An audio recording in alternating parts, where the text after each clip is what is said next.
in the stories we tell. If you liked the story, don't forget to like, comment, and subscribe to support the channel. My family was extremely poor. Back then, 10 hunter families on the mountain had relied on matchmaker Mai to ask for my hand, leaving my parents hesitant. They did not know whether to nod their heads, while my brother Derek Tian and sister-in-law Sarah both wanted me to get married but also did not want me to leave. If I left, the family would have one less mouth to feed, and they would receive a bride price, but I had never even met Dean Xiao, the man who wanted to marry me. Matchmaker Mai said he was tall, strong, possessed extraordinary physical strength, and was skilled at hunting. If I married him, I would certainly be well, fed and warm. Most importantly, he agreed that the bride price would be a wild boar plus 2 sets of clothes. The wild boar could be exchanged for grain to eat with pickled vegetables, wild greens gathered from the fields, tubers from the forest, and some chestnuts and leftover rice, which would be enough to feed the whole family for a year. Hearing this, my parents, Derek and Sarah, immediately wavered. Sarah had been married into our family for over a year but had not yet given birth, partly because the family did not have enough to eat. I sat silently biting my lip, not saying a word. Matchmaker Mai looked at my parents and suggested that Dean the wild boar over another day to confirm the engagement. My father looked at me once, then hesitantly spoke, but his meaning was firm. As for whether I wanted this or not, no one cared. Compared to the girls in the village who were beaten and cursed, I considered myself lucky. If the family did not have enough to eat, I went hungry. If there was enough food, I would also be full. My parents no longer beat me with a rod or twisted my ears as before. That night, before sleeping, Mother Tian came into the room I shared with my 2 younger sisters. She looked at me, her voice choked with emotion, saying that because the family was so poor, they had to make things difficult for me, their eldest daughter Dani. I silently turned my back, tears welling up and flowing down in silence. What girl does not dream of having beauty and marrying a talented and elegant husband as she wishes? But for a rustic girl like me, mostly I could only marry simple, honest farmers, continuing a life with my face toward the soil and my back toward the sky. The day Dean carried the wild boar over, my parents were visibly happy and welcomed him warmly.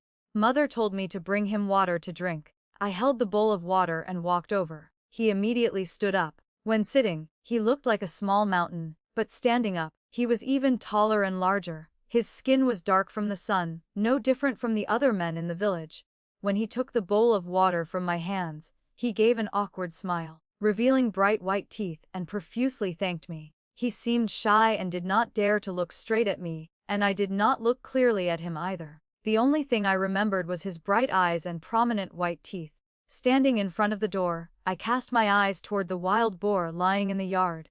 Mother Tian hesitated, then spoke, asking Dani what I thought of him. If we accepted this pig, the marriage would be considered settled with no way back. But if I did not want to, she would tell him to take the pig back later. I knew my parents would certainly not bear to lose this wild boar. Asking for my opinion was only because they feared I would object and cause a scene. At that moment, Dean walked over to the pig, and his eyes accidentally met mine. For just a fleeting moment of contact, my heart beat faster, and I hurriedly turned my face away. Summoning all my courage, I whispered to my mother that I agreed.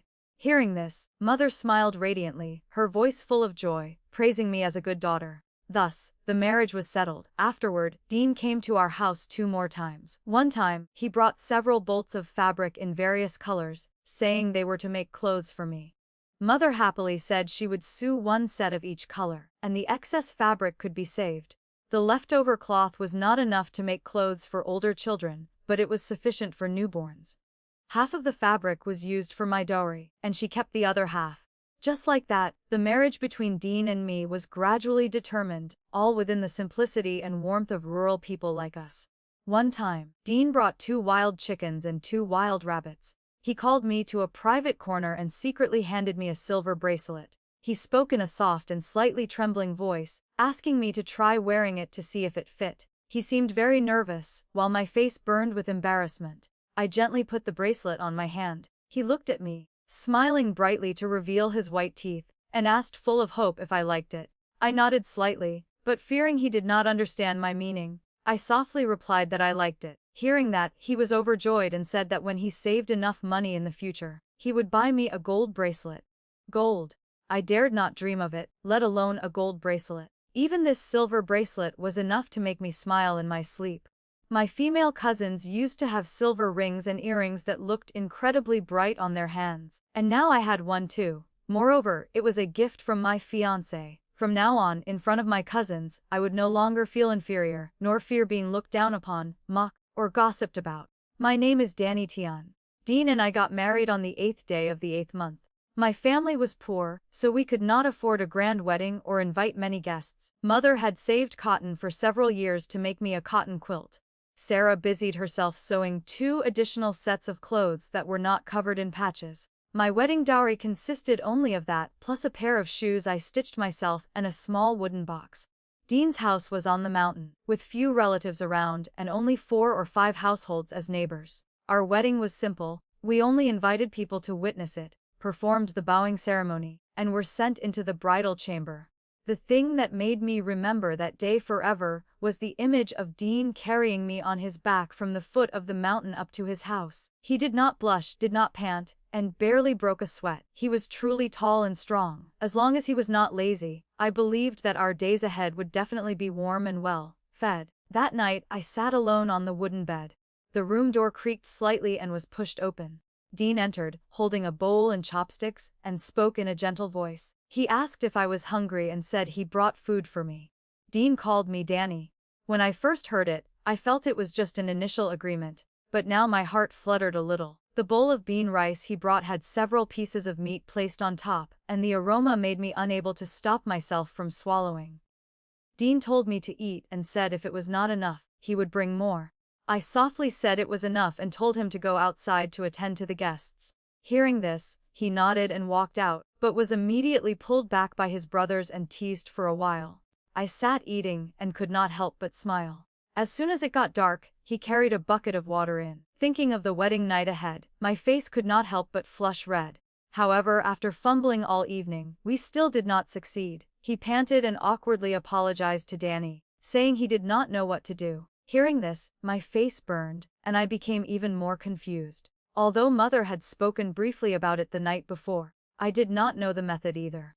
I worried that if we did not consummate the marriage, he might look at me differently, or his family might feel that marrying me was a loss. Mother once said that young people are often impulsive and have difficulty maintaining moderation. Indeed, he did not know how to restrain himself, leaving me exhausted all night.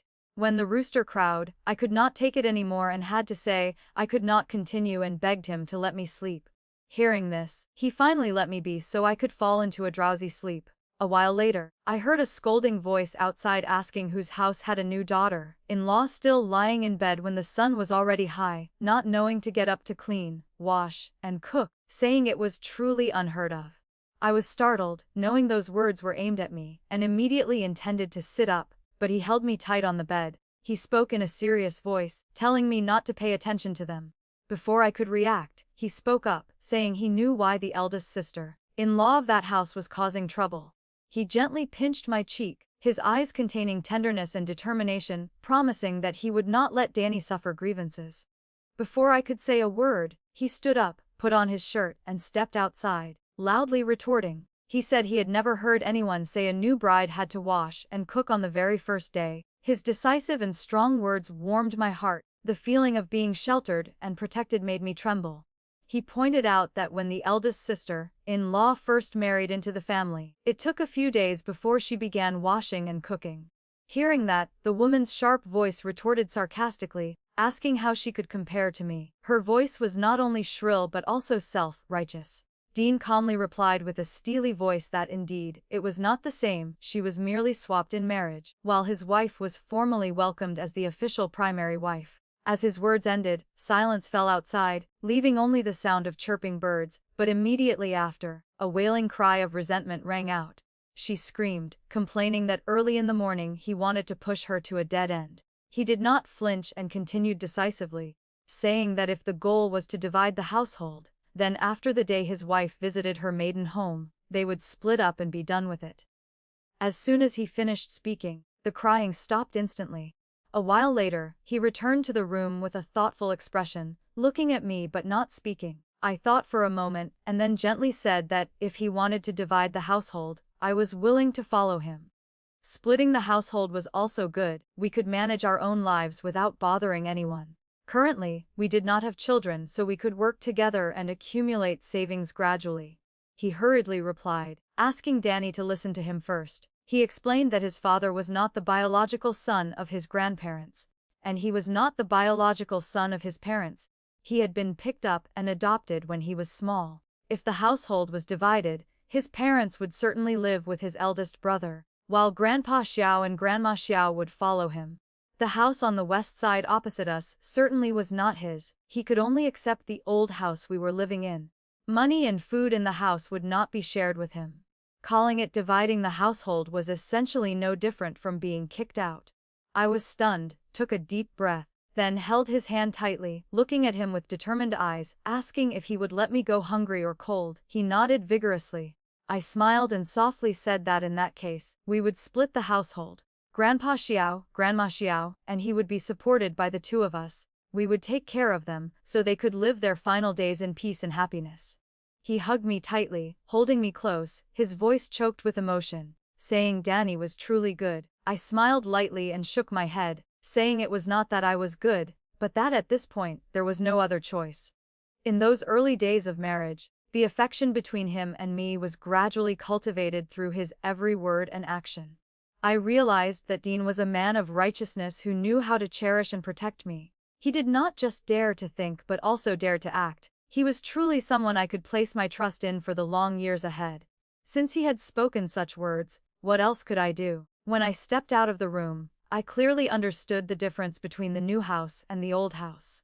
The old house was low, dark, and damaged, while the new house was spacious and bright, looking not bad at all. Grandma Xiao could really no longer do much work, just speaking a few words made her tired. At the new house, the people there seemed only to wish for a quick separation from Dean. They did not even bother to offer a cup of tea. They perfunctorily gave us 2 bags of coarse grain. Dean's father looked at Grandpa Xiao and Grandma Xiao and spoke coldly, saying that from now on, the 2 of them should live with Dean. In the past, they had picked him up and raised him, and now he had raised the child they picked up and even found a wife for him. The kindness and grievances were considered settled, and the 2 sides owed each other nothing. Those words made Dean clench his fists tightly, unable to suppress his anger.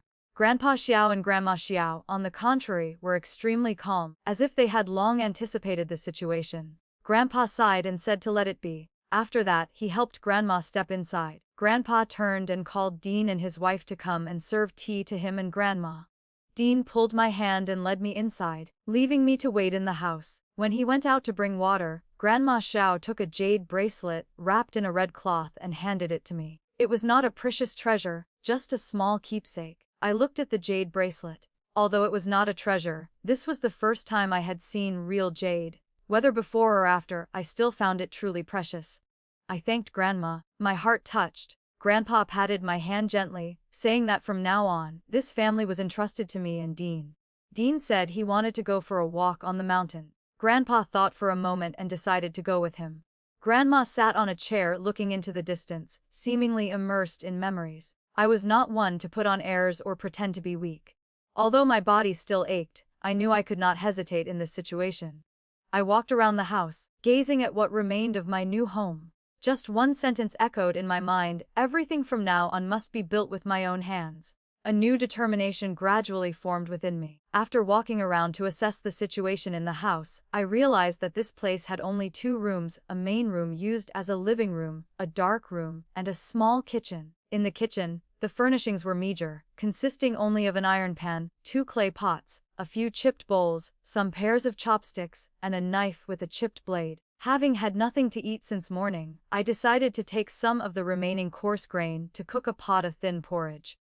When the porridge was cooked, I invited Grandma Xiao, saying that since Grandpa and my husband had not returned from the mountain, she should eat some coarse porridge first. Grandma told me to eat with her and not wait for them. I had to sit down with her, silently thinking of ways to survive the coming days. After the meal, looking at the silver bracelet on my wrist, I thought about selling it to exchange for some salt, sugar, and food. The household was divided, and life might be difficult, but it did not matter. The stomach had to be full to have the strength to work. While I was thinking, Grandma slowly said that Dean's wife should not worry, as my husband was capable and would not let me go hungry. Hearing that, I nodded slightly, telling myself to trust in him. By late afternoon, Dean and Grandpa Xiao returned, covered in dust, carrying a large wild boar on their shoulders. Seeing them, I smiled and said there was still porridge in the pot, and hot water was ready, so he should wash his face quickly. He smiled back at me, his eyes shining. He and Grandpa ate all the remaining porridge, then turned to me and said that later he would go down the mountain to take the pig to the market to sell, and asked Danny to tell him what the family needed to buy. I replied that we needed to buy rice, salt, sugar, plus a few bowls and pottery jars. I did not know if one pig was enough, but we should just buy a little of each and manage gradually. He nodded and carried the wild boar down the mountain. Before he left, someone brought over 2 cucumbers. I secretly felt that although life was difficult, there was still a glimmer of hope to start from here. They brought a pumpkin, a handful of cowpeas, a spoon of salt, and a piece of bacon. The woman delivering the items laughed and said I could call her sister-in-law Lin. I hurriedly thanked her. Grandpa Xiao looked at the items brought over, then turned to ask me how my cooking skills were. I smiled and replied that they were passable. Grandpa rubbed his hands and laughed, saying that tonight we should cook coarse rice with bacon, adding pumpkin and cowpeas. He told me to cook as I pleased and not to waste the meat, as such a big piece was enough for at least 10 meals. Seeing that I was still dazed and had not started working, Grandpa continued to reassure me, saying that for matters big and small in the house, the two of us should decide for ourselves. However, he added that for major issues, listening to the elderly was never wrong. He told me not to worry, as Dian was capable and would certainly not let our family go hungry. He said dividing the household was just a last resort. As soon as Grandpa finished speaking, he took out a pipe and puffed a few times. Within the hazy smoke, he smiled faintly, saying that everything was fate and could not be forced. I thought of the wild boar Dean had hunted and taken down the mountain to exchange for food. Although it was not enough to eat for a whole year, it would probably last for half a year. If my husband and I worked hard to clear more land to grow vegetables, onions, and garlic, our days would not be so hungry. Regaining my spirit, I began to kindle the fire, boil water, and wash the bacon clean before placing it in a large pan to cook. One clay pot was used to cook pumpkin, and the other to cook coarse rice. I divided the cowpeas into 2 portions, one portion to stew in the bacon broth, and the remaining portion to be chopped small and fried with a little meat. I thought if there were more chili and garlic, the dish would certainly be more delicious, but in the current situation, we used what we had. When I presented my cooking plan to Grandpa, he smiled and nodded, saying it was good to do it that way. He added that Dean would probably bring more spices home, as hunting families never lacked meat, but reminded me to cook it a bit soft because Grandma's teeth were no longer good. I hurriedly nodded to memorize his instructions. The stove did not need much tending, so I took the opportunity to clean the kitchen and took the utensils to the stream to wash. A sense of relief crept into my heart as I thought that despite the difficulties, with the whole family's consensus, everything would be fine. Someone remarked sarcastically that a poor family living hand to mouth and daring to cook bacon must not be afraid of drinking the northwest wind tomorrow. I did not bother to pay attention to those words, but the woman spat on the ground, and I did not respond warmly. The household has been divided.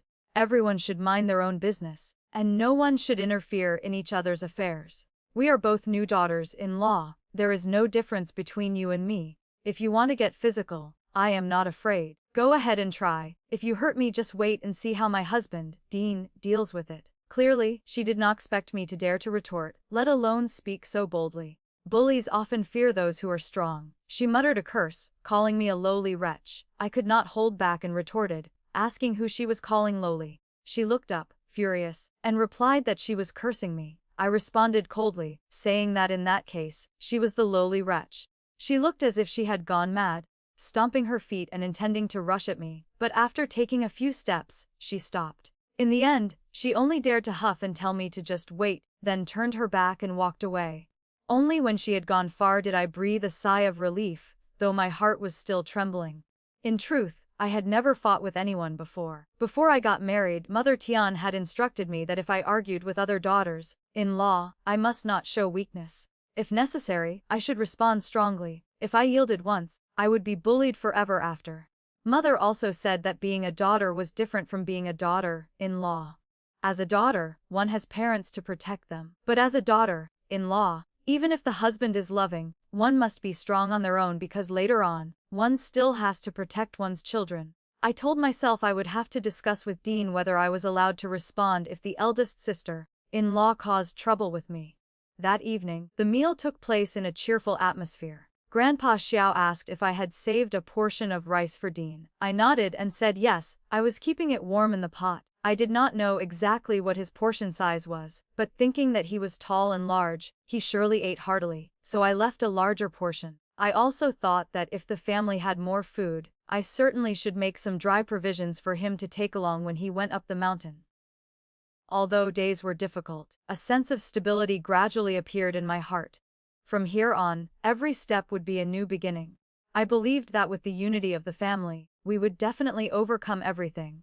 When Dean went up the mountain to hunt, I thought I must prepare food for him to carry so he could eat when hungry. If he went down the mountain to sell wild game, he should also have some food in his pocket to fill his stomach along the way. Furthermore, he needed a few spare coins ready so that when he entered the township, he could buy a bowl of noodles or 2 meat buns. Money could be earned, but health could not be wasted. That night, even though lamp oil was expensive, I still left the light on to wait for his return. Hearing a noise, I immediately asked who was there. His voice rang out from outside, saying it was him, Dean. I quickly opened the door and saw him carrying 2 heavy sacks as he stepped in. I smiled and told him I had saved rice for him, urging him to eat quickly, and saying that after he finished, I would boil water for him to wash his face. He smiled brightly, nodded, and quickly sat down to eat. While he ate, I unpacked the items in the sacks. Inside were white rice, wheat flour, salt brown sugar, various spices, 10 ceramic jars, a bag of fabric scraps along with needles, thread, and scissors. All were essential items, and I was extremely satisfied. I asked why he did not buy coarse grain or beans. He replied that our family would not eat those things, only white rice and wheat flour. He told me to cook as I pleased and not to worry. He promised Danny that he would not be lazy, would hunt more, and earn more money. He spoke while eating quickly. Clearly, he was very hungry. After eating, he looked up and said that tomorrow, if he hunted a wild boar, he would keep half for our family to eat, and take the remaining part down the mountain to give to my parents, incidentally exchanging for some vegetables and fruits. I nodded but was also worried, asking if the meat would spoil since the weather was hot. He smiled mysteriously, and said that tomorrow he would take me to a good place, guaranteeing the meat would not spoil. Then he asked what was for breakfast tomorrow. I replied pumpkin buns, white rice porridge, and some cold mixed cucumber, asking if that was okay. He laughed aloud, saying it was good. He declared that kitchen matters were all entrusted to me. Food, money, and everything in the house were mine to manage. When he finished eating and went to wash his face, I felt a sense of peace in my heart. This was a difficult beginning, but with the determination of both of us, I believed tomorrow would be better. Dean returned without rushing, only speaking gently, saying Danny had worked hard, so I should just cook some rice to eat. I smiled and replied it was no trouble. He recounted how much money he had sold the wild boar for today, but after buying supplies, not a single coin remained. He said tomorrow he would hunt 2 more wild chickens and 2 rabbits to bring back for me to cook for the whole family. He reminded me that Grandpa and Grandma had weak teeth, so I should cook the food a bit softer. If I was not used to eating it that way, I could divide it into 2 pots. I smiled and said a family could not cook 2 pots of rice. We should just eat together. I also instructed him that next time when he went to sell wild game, whether he sold much or little, he must eat something outside. Even if only meat buns or noodles, he must not let his stomach go hungry and harm his body. Hearing this, he said nothing, only hugged me tightly and kissed my forehead, whispering that I was truly good. I looked at him, my heart overflowing with love. We were husband and wife. His hunting on the mountain was both dangerous and arduous. If there were another way, I truly did not want him to have to work so hard like that. He pondered for a moment, then said to Danny that we should wait until he earned some money. Then we would move to the township or the county town. He asked what I thought. I replied immediately that moving away was best. Grandpa and Grandma were elderly. If they got sick, inviting a doctor would be convenient. Later, when we had children, we could also send them to learn to read. But I worried again, asking him what if we moved to the town but had no house and no job. I sighed softly, thinking about the present. The house had some food but no green vegetables. There was no garden land around, not even a hoe or a knife. Thinking of that, my heart could not help but feel sad. Dean remained optimistic, gently holding my hand and saying we would definitely be able to move to the town. Not only would we have a house to live in, but he would also open a shop, buy a few acres of fields, and then give birth to a few more children. His words warmed my heart, but I understood that such a dream was not easy. He had ambition, and I could not bear to pour cold water on his hopes. We talked a while longer, then drifted into sleep. Early in the morning, the sound of a rooster crowing rang out. I started awake, my heart again filled with hope for a new day. Hearing the rooster, I immediately got up to steam the pumpkin and kneaded the dough, preparing to make brown sugar buns and pumpkin buns. The first task was to let the dough ferment. While waiting, I cooked a pot of white rice porridge. Just then, Dean also woke up and helped me kindle the fire. I was both surprised and happy, and secretly kissed him lightly on the cheek. He beamed like a child, acting child and telling me to kiss him one more time. I blushed, pushed him away, and told him to keep his distance. He chuckled and said that from now on at home, he would start the fire for me. The pot of white rice porridge gave off a delicious aroma, and the pumpkin and brown sugar buns also smelled fragrant. Thinking that he would go deep into the forest, I made a few extra buns for him to take along in case he got hungry. He asked if there was still bacon left, saying that eating it on a plate with buns would be more fragrant. I nodded in agreement. While I prepared breakfast, he sat nearby, his eyes looking at me full of love. When the whole family sat at the table, Grandpa and Grandma ate without looking up, showing satisfaction with my cooking skills. After eating, he prepared to set off. I packed a few buns for him to carry. He smiled and said he would go quickly and return right away. Indeed, only an hour later, he returned carrying a wild chicken and a bamboo rat weighing several pounds. He called out, "Danny." He said that later he would clean the chicken and bamboo rat, and asked me to start the fire to prepare for cooking. I discovered that when it was just the two of us, he often called me wifey, with great affection, but when there were others, he called me Danny. Either way, I still found it truly intimate and warm. I started the fire while he nimbly cleaned the wild chicken and bamboo rat. I asked if he wanted stewed chicken or braised bamboo rat. He looked up at me, smiled, nodded, and said both were good. He even found ginger, red dates, chili, and onions, adding a handful of cowpeas and 2 large pumpkins. That meal, although simple, was full of flavor and love. I thought to myself that although life still had many difficulties, with the consensus of both of us, everything would be better. Before leaving, Dean lowered his voice and whispered, "Wifey, remember to add more chili when stewing potatoes. It will taste better. Remember to cook plenty and wait for me to come back to eat together." Grandpa Xiao also followed him up the mountain to hunt. This time, there were also 2 young men from the village. Each of them held 2 buns, eating and talking, saying the buns were made really deliciously, truly flawless. They said he was really lucky. Dean laughed loudly, saying of course his wife was the best. One person teased, looking at him now so majestic, but not knowing who it was that wet the bed when small and cried saying he would never take a wife. Their teasing laughter faded away. I turned back to continue cleaning the house. Although it was the bridal room, it had not been cleaned thoroughly. Dust covered the underside of the bed legs, and even inside the wardrobe where there were only a few sets of clothes. The hidden corners of the room were also full of dust. The drawer of the table near the window was covered in a thick layer of dust. I thought the place I lived must be clean and comfortable, so while sweeping, I thought that after visiting my parents, I would clean Grandpa and Grandma's room and open the windows for ventilation. Grandma Xiao sat on a chair under the eaves, swaying gently, occasionally coughing a few times, but her expression was relaxed and peaceful. Even though her health was not good, she was not like the women down the mountain whose faces were full of worry or whose words were harsh. She did not speak much, nor did she mind what I did. I was not sure if the 2 young men going with Dean would stay for a meal, but even if they did not come, the buns I made could still be saved for the evening. I decided to get more flour, knead dough to make skins, then chop cowpeas and bacon to stir, fry and cool to make bun filling. For rice, I cooked a pot, stewed chicken, braised bamboo rat, and cooked potatoes. Looking at the sumptuous meal, I could not help but feel a little guilty, wondering if eating like this when the family was poor was too wasteful. But seeing that everyone seemed to consider this natural, I had to tell myself that the meal must be sufficient so they would have the strength to work. I dismissed my thoughts, smiled, and told myself that eating enough gave strength to work, life would get better.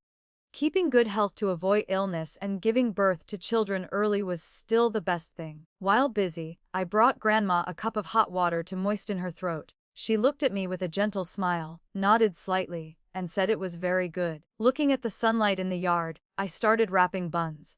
When the first batch was cooked, I brought 2 to Grandma and said, "Grandma, I made buns filled with cowpeas and bacon. You eat a few first to line your stomach."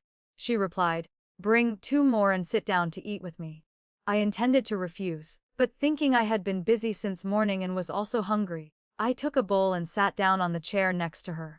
She wanted to say something but did not know where to start, so I remained silent and focused on eating the buns. The buns made from white wheat flour tasted strangely delicious. I remembered when I was at my birth mother's house, white bread was only available during the Tet holidays and spring festivals. After eating the buns, I returned to the kitchen to stew the chicken. At the same time, I sorted the fabric scraps Dean had brought back. I kept the wide fabric for patching clothes, and folded the medium fabric to make shoe soles. First, I had to sew shoes for Grandpa, Grandma, and Dean, then sew 2 pairs of cotton shoes for myself to wear in winter. There was endless work to be done. Remembering my winter cotton coat that Mother had kept for my 2 younger sisters, now I had to worry about buying a new cotton coat. There was not a single coin in my pocket, but I believed Dean would find a way. Just as I was frying the bamboo rat and cooking rice in the clay pot, Dean and everyone returned. They brought back 2 large wild boars and 2 strange animals that Dean said were musk deer. Looking at that amount of meat, I silently thought it was too much. I hurriedly said the rice was about to be cooked, so they should wash their hands and eat. He laughed, walked into the kitchen to help me start the fire, and while working said, "1 wild boar is gifted to Brother Neil Lin and Brother Ted Chen. The rest is for our family. We keep the wild boar to eat, and take the musk deer to sell tomorrow, incidentally visiting your parents." Seeing his happiness and enthusiasm, I felt my heart warm up. Although life was full of chaos, unity and hard work would be the foundation for our family to overcome all difficulties. Before leaving, Dean turned back and whispered, "Wifey, later we will go to the county town. Do you think that is okay?" I happily nodded. "'Kay, why not? I have grown this big but have never been to the town once." He smiled brightly and continued, "Musk deer is even more expensive than wild boar. When we sell it, I will obey whatever you want to buy." I replied, "We should not buy indiscriminately, only buy what is needed." He smiled innocently, "Okay, I will listen to everything you say." Looking at his honest appearance, I also burst out laughing. His 2 close friends, Neil Lin and Ted Chen, who followed him back, seemed a bit hesitant when asked to stay for a meal. I saw Dean also looking at me, his eyes seeming to ask for permission. I immediately said, "You 2 brothers just stay and eat a meal, I cooked extra." Hearing that, Dean was overjoyed and hurriedly got bowls and chopsticks. During the meal, he continuously picked up meat for me, telling me to eat a lot. Seeing his happy face when entertaining friends, I knew he was very happy inside. Grandpa sighed and said, "If only there were a little wine, it would be great." Neil Lin and Ted Chen agreed. "That's right, the younger sister-in-law's cooking skills are truly flawless." Dean replied immediately, "Tomorrow I will buy a caddy of wine for Grandpa."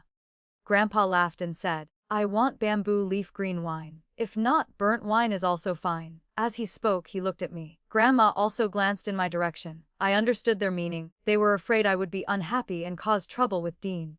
But I had no reason to do so. I realized that Dean was a capable man, and so was Grandpa. I was not worth quarreling with him over small matters. What would be gained by winning or losing in such things? If it damaged the feelings between husband and wife and made Grandpa and Grandma unhappy, it was truly not worth it. Dean's righteousness was a good thing, because if the family became wealthy in the future, he would not easily abandon his wife and children.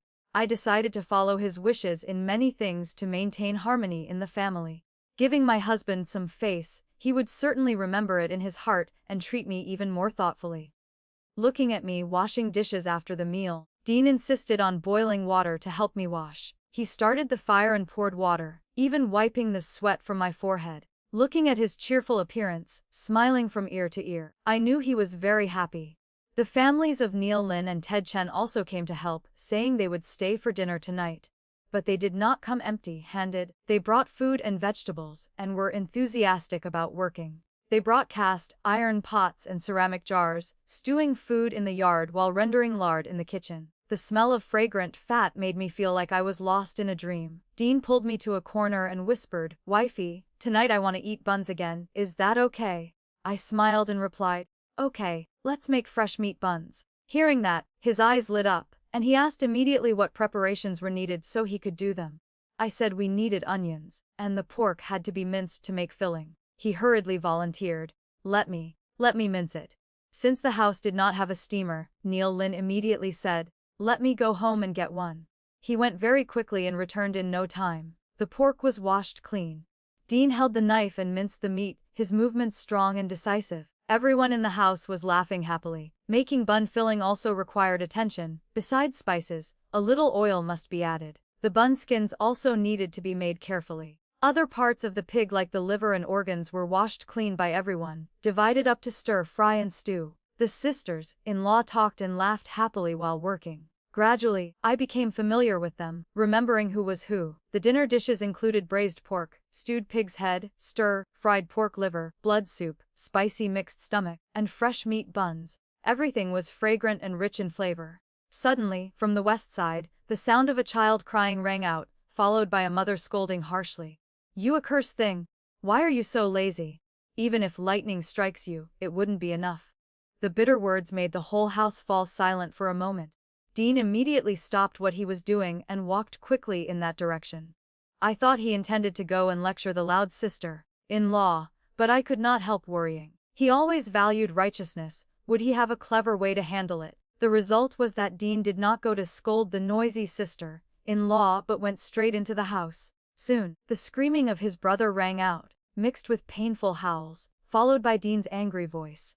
"If you can't teach your wife, and I can't conveniently lay a hand on her, then I will beat you. If she dares to curse one more time, I will come and punish you again." After those words, the crying stopped completely. The dinner was held in the yard of the old house. Each person held a bowl. If they wanted to eat a dish, they went to the pot or tray to get it themselves.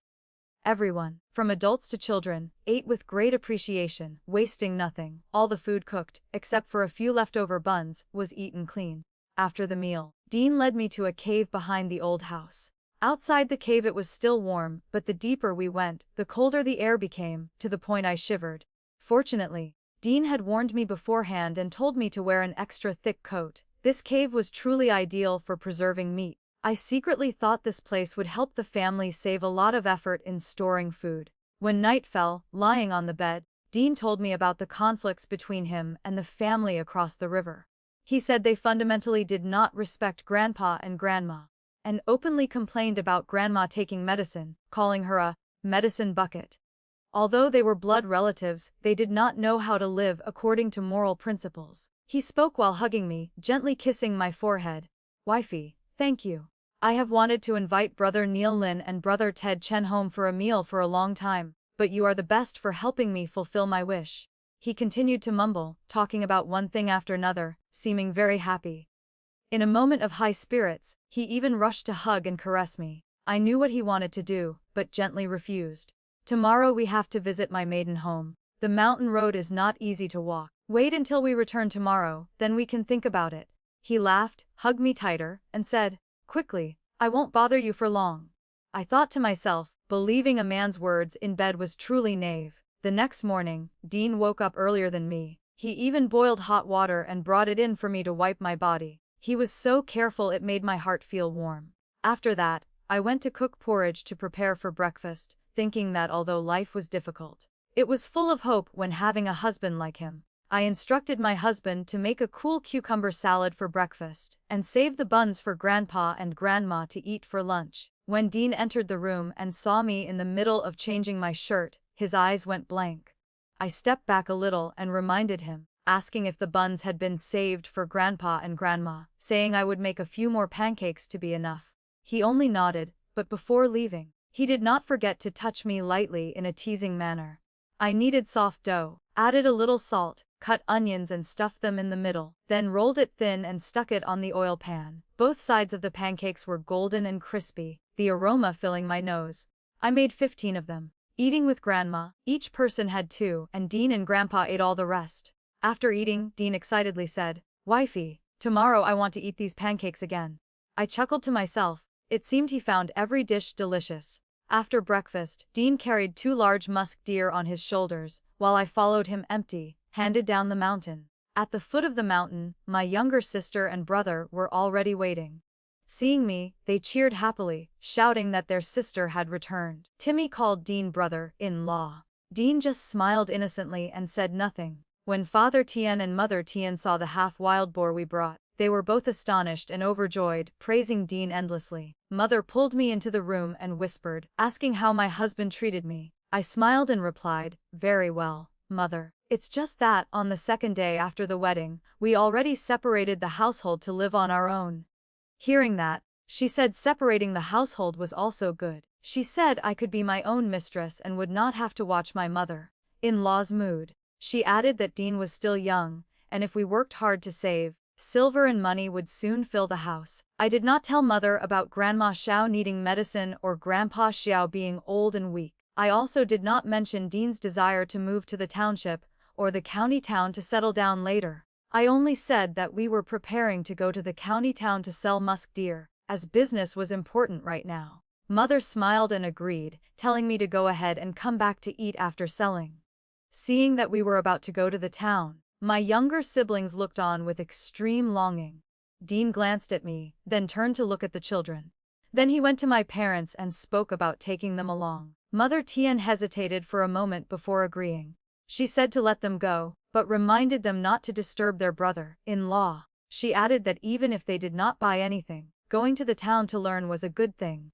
Along the way, the children chattered ceaselessly, their faces overflowing with joy. Arriving there, Dean took us straight to a restaurant. When the shopkeeper saw the 2 musk deer, he laughed so hard he could not close his mouth. He said, "I said we're a capable man. 2 of these for 5 taels of silver. What do you think?" Dean thought for a moment and replied, "Add 2 jars of bamboo leaf green wine." The shopkeeper nodded and said, "Only because it is you. If it were anyone else, forget it. Those 2 jars are worth 200 copper coins." Musk deer was a rare item, so its value was very high. When Dean explained that if we had a better relationship, we could sell them for 2 more taels, I took a deep breath, silently understanding why the shopkeeper accepted the price so easily. After selling, he pulled me into a silver shop. I was startled and asked what we were doing in there. He replied, "Buying a silver ring for you." I hurriedly refused, saying I did not need it. He was decisive, saying no, he must buy it. He said that although he could not buy expensive things yet, I must have what others had. Despite my refusal, he spent 2 taels of silver to buy a silver ring shaped like a plum blossom. I looked at the ring, feeling both happy and shy. It was truly beautiful. He smiled and said, "Of course, it cost 2 taels of silver after all." Leaving the silver shop, Dean shoved all the remaining silver into my hand and spoke seriously. "Wifey, I promised and I will definitely keep my word. The silver is all for you to manage." I said he kept his word, but asked why he did not give it immediately earlier. He laughed and said if he had given it, this silver ring certainly would not have been bought. He urged us to go, saying he would buy some fabric and cotton, and would buy more later. Fabric and cotton were very expensive these days, but Dean pointed at me and said I only had a few thin sets of clothes. He said first he would make a coat and cotton shoes, then make more cotton clothes later. My heart stung, and I lowered my head to hide a tear. Accompanied by my younger siblings, I bought them some candy and cakes, and bought a few red hair ribbons for my younger sisters. Looking at the price of hairpins at 10 coppers each, I only dared to look and then gave up, not bearing to buy them. Although the silver was given to me to manage, how could I spend it wastefully? The whole family had no fields or gardens and was still dreaming of a day living in the township or the county town. These silver coins truly could not be spent indiscriminately. I reminded Dean to ask about the price of a house with a storefront in the town so we could calculate. Dean nodded. When we reached the town gate, I saw an old man selling pears. I expressed my intention to buy a few pounds to cook into pear paste to make water for Grandma Xiao to drink. Dean asked, "You like eating pears? Buy 2 to try today. Tomorrow I will take you up the mountain to pick them. There are many pears up there." I hurriedly grabbed Dean's sleeve and asked how many was. He replied there were more than a dozen large trees, and every year they were laden with large, sweet fruit. Hearing that, I pulled Dean into a pharmacy to ask the price of fritillary bulbs. Buying one towel weight, the price made my heart tighten. Back at my parents' house, Dean gave Father a jar of bamboo leaf green wine. Father was overjoyed, smiling until his eyes squinted, praising Dean endlessly. Father-in-law pulled Dean to drink a few cups, rejoicing greatly. Mother said, I divided the pork for your grandmother's house, eldest uncle, and second uncle, and also for your maternal grandmother's side. She added that the large pumpkins and beans were all sent by them for me. She told me to take them up the mountain. Pumpkins could be kept for a long time, young beans could be soaked in salt, and old beans could be shelled and dried. She also gave me a jar of pickled vegetables, reminding me to bring the jar back when finished. She gave me 2 pumpkins and a basket of cucumbers, instructing me to make salty pickles for long-term use. She said if I had extra money, I should leave a little silver for her to buy more things from the village when Dean came down to sell goods. I understood that things bought in the village were mostly homegrown. But since I was married and returning home to take things, it was an exception. The family still had siblings who needed to eat. I nodded, took out 2 silver coins, and gave them to Mother. Mother looked at the silver ring on my hand and asked in surprise if Dean bought it for me. I lowered my head and replied that I told him not to buy it, but he insisted. Mother said that since he bought it, I should wear it, live well with my husband, and try to give birth to a son soon. I just smiled and nodded. I also gathered a basket full of loquat leaves from the garden. My cousins on my mother's side saw that I had shared the wild boar meat, so they said nothing.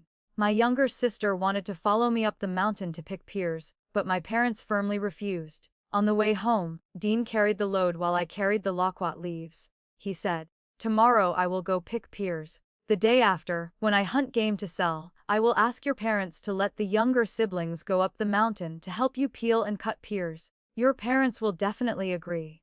He spoke with shining eyes, as if certain that what he said would come true.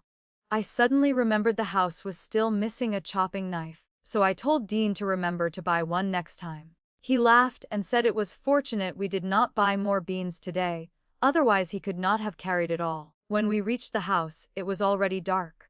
Grandpa and Grandma did not cook rice, partly because they did not know how, and partly because Grandma was coughing and could not stand the kitchen smoke. I told Dean to mince a piece of meat, while I mixed dough and rolled it into skins to make meat wontons. When I started working, Grandma Xiao stood at the kitchen door looking in, but the smoke made her cough continuously, so she had to turn away. Grandpa helped me start the fire, while Dean stirred the meat-filling pot on the stove. I cut small pieces of dough, dropped them into boiling water, fished them out, poured minced meat on top, and sprinkled some green onions. The aroma spread throughout the small kitchen. Everyone ate their fill, then cleaned up, boiled water for washing, and rested. But there was no such thing as simple rest for a newlaid couple. The long nights were not enough. As soon as it was light, Dean woke me up. Wifey, I finished cooking porridge. You make pancakes like yesterday, okay? I was annoyed and asked, won't you let me sleep a bit more? Who made me tired last night? I glared at him, but he just chuckled. I thought that since it was sunny today, I should take the opportunity to dry the beans. I told him to go pick pears. He immediately borrowed 2 sacks and went into the forest with Grandpa. Grandma helped me with light tasks like picking vegetables and patching shoes. She said she could not do heavy work, but she could still do these small things.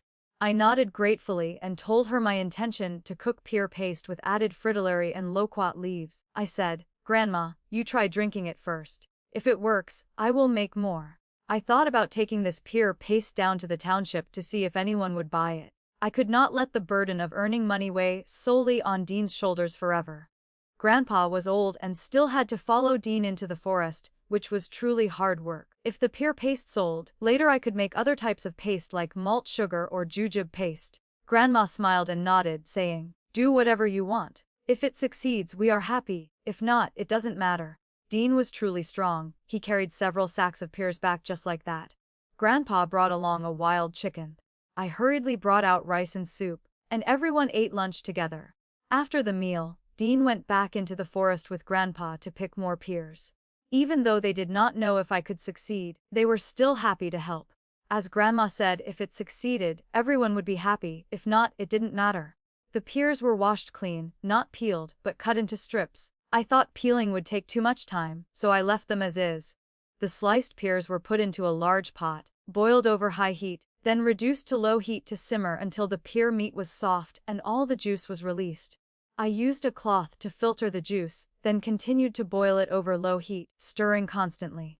Since it was my first time, I was afraid of failure, so I did not dare add fritillary, intending to make simple pear paste. Next time, I would add fritillary. When the sun set, the pear water had concentrated into a thick paste and could be pulled into threads. Dean and Grandpa had not returned yet, so I had to start preparing dinner. The 2 new clay pots were put to use, one for stewing chicken soup, the other for making braised pork. The work was busy and tiring, but I was very motivated. The pear paste could now drip into water and hold its shape, so it seemed I had achieved initial results. I filled 5 ceramic jars with pear paste and set aside a bowl each for myself and Grandma. Grandma took just 1 sip and praised it endlessly. Matchmaker Mai said if Dean took this down to the township, surely someone would buy it.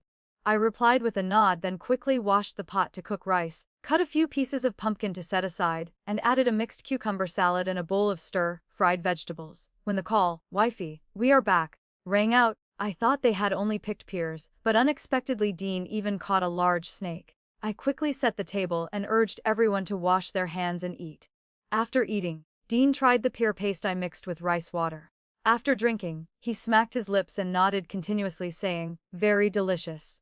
Tomorrow when I go into the forest, I must bring a bamboo tube filled with pear paste to drink along the way." Grandpa smiled in agreement but said nothing. After dinner passed, Dean said to me, "Wifey, tomorrow make a few more buns for me to carry. If I hunt any prey, I will go directly down to the county town to sell. Incidentally, I will buy a large cast iron pot and a chopping knife. Then check house prices and see if any shops want to buy pear paste. I will also buy more ceramic jars to bring back. By the way, I will pick up your younger siblings to go up the mountain. Your sister will help you, and your brother will follow me to pick pears. We cannot let outsiders know about these money-making activities to avoid them stealing our ideas." I could not suppress my curiosity and asked, "We are going straight to the county town?" Dean nodded and explained, "The county town is better than the small township. It will be convenient for our children to go to school later." Indeed, husband and wife had discussed it, and the new life was peaceful and calm. When Dean had not returned, I had no free time either. Since the pear paste was finished, I kept a portion to add fritillary and stir. I had forgotten the loquat leaves. Grandma Xiao, after drinking the pear paste with fritillary, said that her throat seemed soothed and her coughing was less painful. Although I knew the effect could not be that fast, receiving the praise of an elder made my heart feel warm and comforted. I was overjoyed when Dean brought the siblings home, even though it was pitch dark. "Sister," affectionately, and Dean affectionately called me, "Wifey."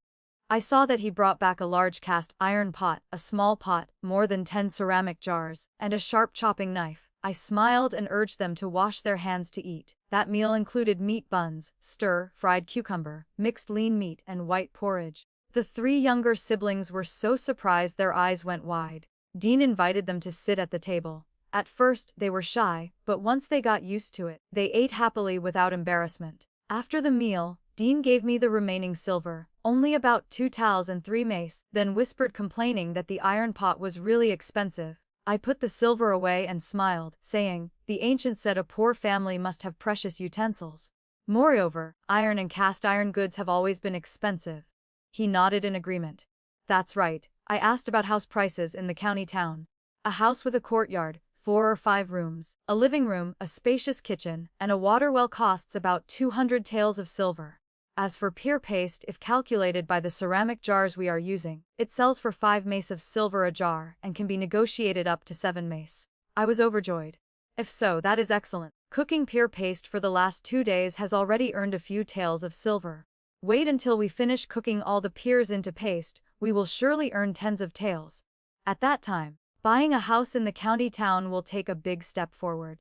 That night, my 2 younger sisters slept with me, while Dean and my younger brother spread a mat to sleep in the side room. I thought if we moved to the county town later and had extra money, we must buy a house with many rooms like that. When parents, siblings, or relatives came to visit, they would not have to sleep on the floor. With 3 siblings here, Dean often took advantage of the morning to go pick pears. He would bring pears back for me to continue the work of cooking paste, preparing for the busy days ahead. Before the rice was finished cooking, Dean would set off to hunt again. If he hunted rare game, he would immediately take it to the county town to sell at night because live animals always fetched a better price. He often said dead animals were worth only half, and losing money was truly not worth it. At this time, cooking pear paste became lighter thanks to the help of the 3 siblings. Every time Dean sold wild game, he rarely bought rice but usually brought back at least 1 to 2 tals of silver. Thanks to that, even though the house had 7 mouths to feed, every meal was full and never lacking. By the 9th month, when counting the silver in hand again, I found I had up to 135 tals of silver and a few hundred copper coins. Such a large amount of money astonished me. I thought I was dreaming. The rice granary in the house was full. Salt and spices were also stored in considerable amounts in the mountain cave. Dried meats were piled up. I also dried a lot of cowpeas. There was also a large jar soaking 100 salted duck eggs. When the pear season passed, wild berries and chestnuts arrived, giving me the idea to process them into new dishes. Although I had never done it before, the chestnut flour cake I tried making received many compliments. However, Dean wanted to send the 3 siblings home. The reason was very simple. He wanted to rest comfortably in the bedroom. Fine, I replied. Tomorrow I will go down the mountain with you, bringing a jar of pear paste to gift to my parents. Grandfather and grandmother cannot be left out either. I also calculated that the siblings had helped with work all this time, so I could not let them go home empty-handed. I planned to gift my parents 2 tals of silver, and give each sibling 1 tal, explaining that I was keeping this silver safe for them to return when they got married. I also planned for each child to receive an extra 100 coppers to buy what they wanted. I looked at Dean and saw him smiling with gentle eyes, as if wanting to hear me ask if it was okay. I asked him to say something. He smiled back. I listened to wifey for everything. We arranged everything neatly and went down the mountain together. Seeing the 3 siblings tall, strong, and with rosy complexions, joy was evident on my parents' faces. But while my parents were endlessly happy, Sarah made a bitter remark. "You are truly biased." Sarah huffed. "Why force eldest brother to help? Eldest brother is the oldest and has to manage the fields and gardens. He is not free to go anywhere." Thinking for a moment, I replied, "The mountain is in chestnut season with plenty to harvest. If the elder brother works hard to go in and pick some, it would be good for eating and selling." Hearing that, Sarah hurriedly agreed. In a poor village, earning money was truly not easy. I gave silver to mother and incidentally mentioned dividing silver for the 3 siblings. Mother immediately objected, asking why give them money when they went to my house to work and were fed and housed fully. She said this portion should be for me. Making pear paste earned a little silver, which was not a big deal. Mother did not ask how much I earned, and was not foolish enough to say clearly. I continued talking about chestnuts, saying that if Derek and Sarah really wanted to, they should let Dean lead them into the mountain to look. As for me, I shook my head. I am still busy making shoes and sewing cotton coats. Grandpa and Grandma's quilts are very old and need replacing. All these things must be taken care of by me. Over 100 tals of silver looks like a lot, but everything needed to buy is expensive. Cotton and fabric have always been luxury goods. I explained that Dean often exchanged silver for supplies, and sometimes did not bring back a single coin for a whole month. Preparing fully for winter was not a small problem. Firewood in the house also had to be stockpiled, otherwise what would we use for cooking and heating? We also had to clear some land to plant onions, garlic, and green vegetables. Eating only meat forever was not good. Mentioning this, I suddenly thought of chickens and ducks. Mother, I do not want to raise poultry, but buying more chicken and duck eggs with salt would be good. Eggs soaked in salt water just enough to be salty, then boiled, are very delicious. Talking with mother for a while, she told me to take some vegetables up the mountain to eat. Before leaving, mother instructed us to go early and return early because the mountain road was very difficult to walk in the dark. On the way home, I suddenly remembered something and seriously asked Dean, "Initially, why did you ask the matchmaker to come to my house to propose?" He smiled brightly and replied, Because as soon as I met you, I liked you. You are the person I wanted to marry." I asked, "Before we got married, when did you meet me?" He said, That day I passed through the village and saw you carrying pig feed, your face rosy. I didn't know what you were thinking about, but you smiled so sweetly. I thought for a moment and shook my head. I had no impression at all, absolutely no memory. I asked, so what if my parents refused? Dean pondered and replied, if one wild boar was not enough, then two. If two were not enough, then three. Anyway, I decided to marry you. I burst out laughing. You really talk big. I didn't expect I was worth that much. My parents really suffered a loss. That night, when we were asleep. Anyway, I made a big profit. Wifey, let's try to have a child. I whispered. Mshum. The long night lay ahead, and a bright future with all good things was still waiting. Life just passed by simply and peacefully. From the summer we got married. The very next day Dean and I were separated from the household. Before we could even serve tea, now seeing that he and I were living well, they wanted to merge the family again. But Dean was even angrier than me. He waved it off, saying to let them dream in the daytime. Wifey, let's just live our own lives without minding them. He had no extraordinary magic, but to me, he would always be a hero for life. From the west side opposite us, screaming rang out again. A child about 4 or 5 years old was beaten until he screamed, crying and demanding meat. I knew clearly that beating the child was just an excuse. They only wanted to move my heart. Before, when they kicked me and Dean out, their words were so hard. Dean always got up early and returned late these past days. Heavy bags of food were brought home, accumulated bit by bit for our family. In the house, 3 meals a day were full, and every meal had meat. This was truly rare in the countryside, except for professional hunter families. Especially in my house, Grandpa Xiao and Dean were 2 people who could not lack meat in their meals. Dean worked hard day and night, leaving early and returning late to earn meat for the family. I silently thought that if I did not take care of full meals, his health would not be able to endure it. Thinking of this, my heart loved him even more. I continued busying myself with sewing work in the house. I was pasting fabric layers to make shoe soles, then taking foot measurements, cutting each layer of fabric, drying them briefly, and using an awl to punch holes and thread the needle. Shoes with thick soles like this were both durable and soft on the feet. Thinking of Dean going into the forest to hunt wearing only grass shoes, his feet scratched and tired from thorny branches, I could not help feeling heart-itchy, and the movements of my hands became even faster. This month, Dean exchanged all the hunted meat for fabric, cotton, medicine for headaches, colds, and fever, and even hemostatic medicine. It was not that he did not want to bring money home, but he had to prepare thoroughly for the upcoming winter. The 10th month in the mountains was bearable if it was sunny, but if it was windy and rainy, the cold cut into the skin and flesh. Fortunately, I managed to make 2 sets of thin cotton clothes, 2 sets of warm clothes, and a few pairs of cotton shoes for each person. In the evening, after washing their feet, the whole family had a habit of stepping on the heels of their shoes. Seeing that, I made a separate pair of heel-less shoes for each person, which were easy to wear and convenient. Grandpa Xiao also stopped following Dean into the forest and stayed home to clear the empty land in front of door to plant onions, garlic, and green vegetables. Dean's 2 good brothers, Neil Lin and Ted Chen, also came to help expand the land. He also brought back a larka block of cotton weighing 100 pounds. I planned to use most of it to make warm cotton quilts and the rest to sew more clothes for winter. The old quilts of Neil Lin and Ted Chen were also taken apart, shaken clean of dust, and the cotton beaten again to make it soft and fluffy. Covering with them would be warmer. Dean specially invited a cotton beating craftsman from down the mountain to lend a hand. The 2 sisters-in-law also came to help. One sister asked, Danny, how many quilts do you plan to make? I replied, Grandpa and Grandma are old and cannot stand the cold. I plan to replace all their old quilts with new, warmer ones.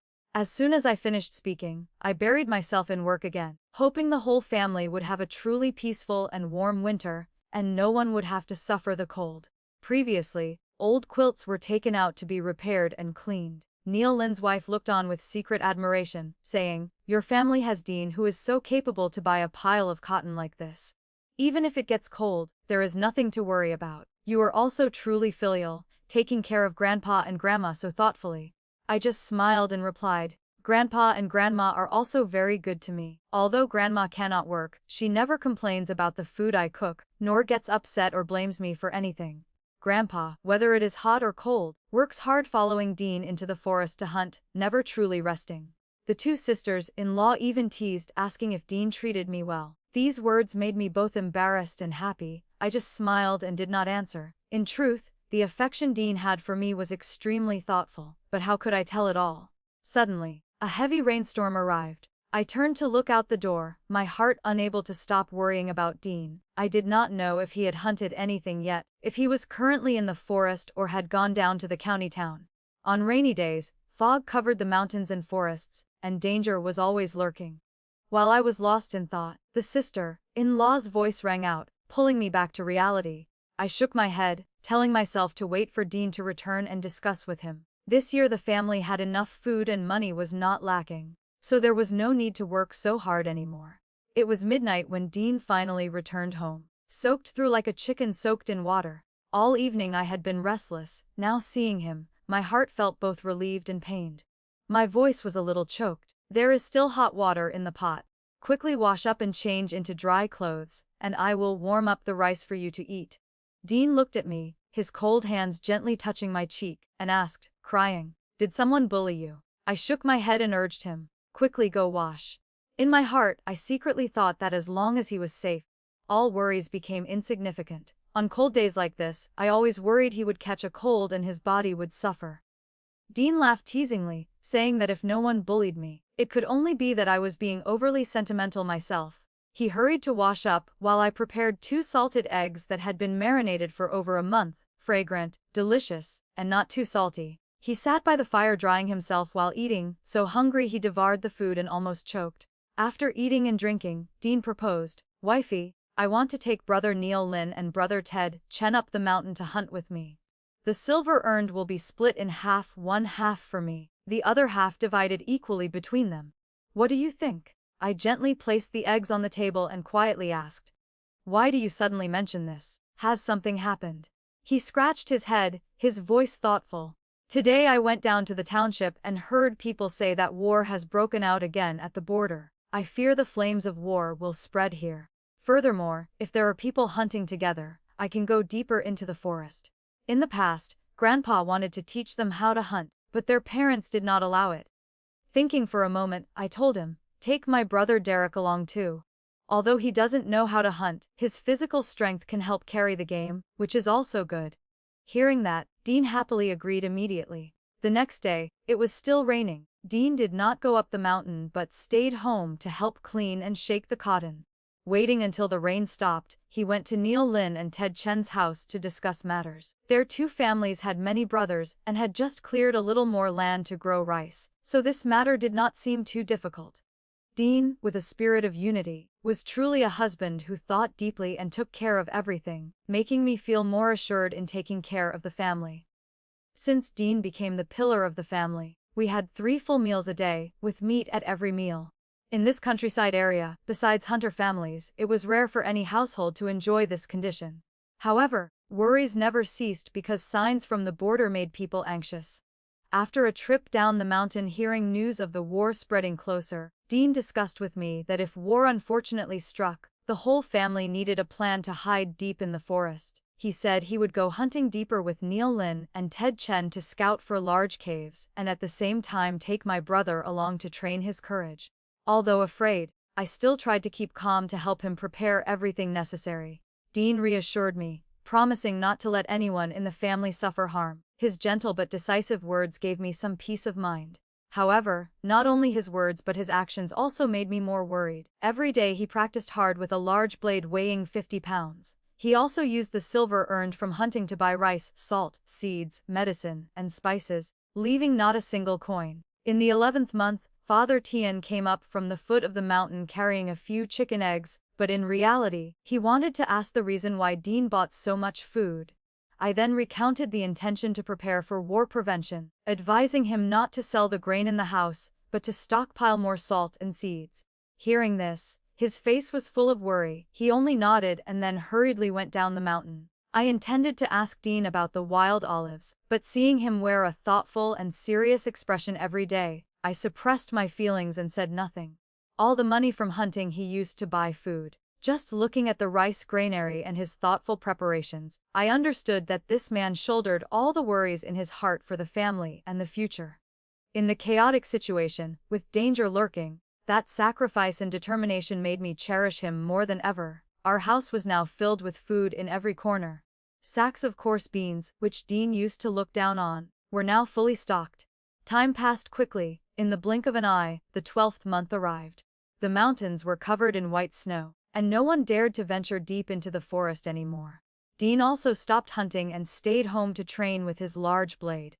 He wiped it carefully, guarding it like a treasure. That day, Father and Derek braved the wind and snow to bring pork up the mountain for me. By the fire, Father took a sip of water and said, "Down in the township, grain can no longer be bought."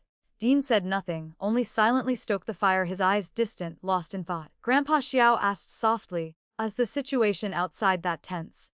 Father replied, "Tense is an understatement. Banditry in the township is increasing, and the local government can no longer manage it. I fear the imperial court will soon conscript laborers." Hearing this, Grandpa suggested, "How about letting Derek and Timmy come up here to take shelter for a few days?" Father shook his head. "I will keep a careful watch. As soon as I hear any movement, I will tell them to run first." But Dean pondered for a moment and then said, "Father-in-law, just let Derek stay on the mountain for a few days. Tomorrow I will go into the forest to prepare the cave I found earlier and transport some food there first." Hearing this, Father stood up abruptly, but remembering that there was not much grain left in the house down the mountain, he slowly sat back down. Dean reassured him, "Father-in-law, rest assured.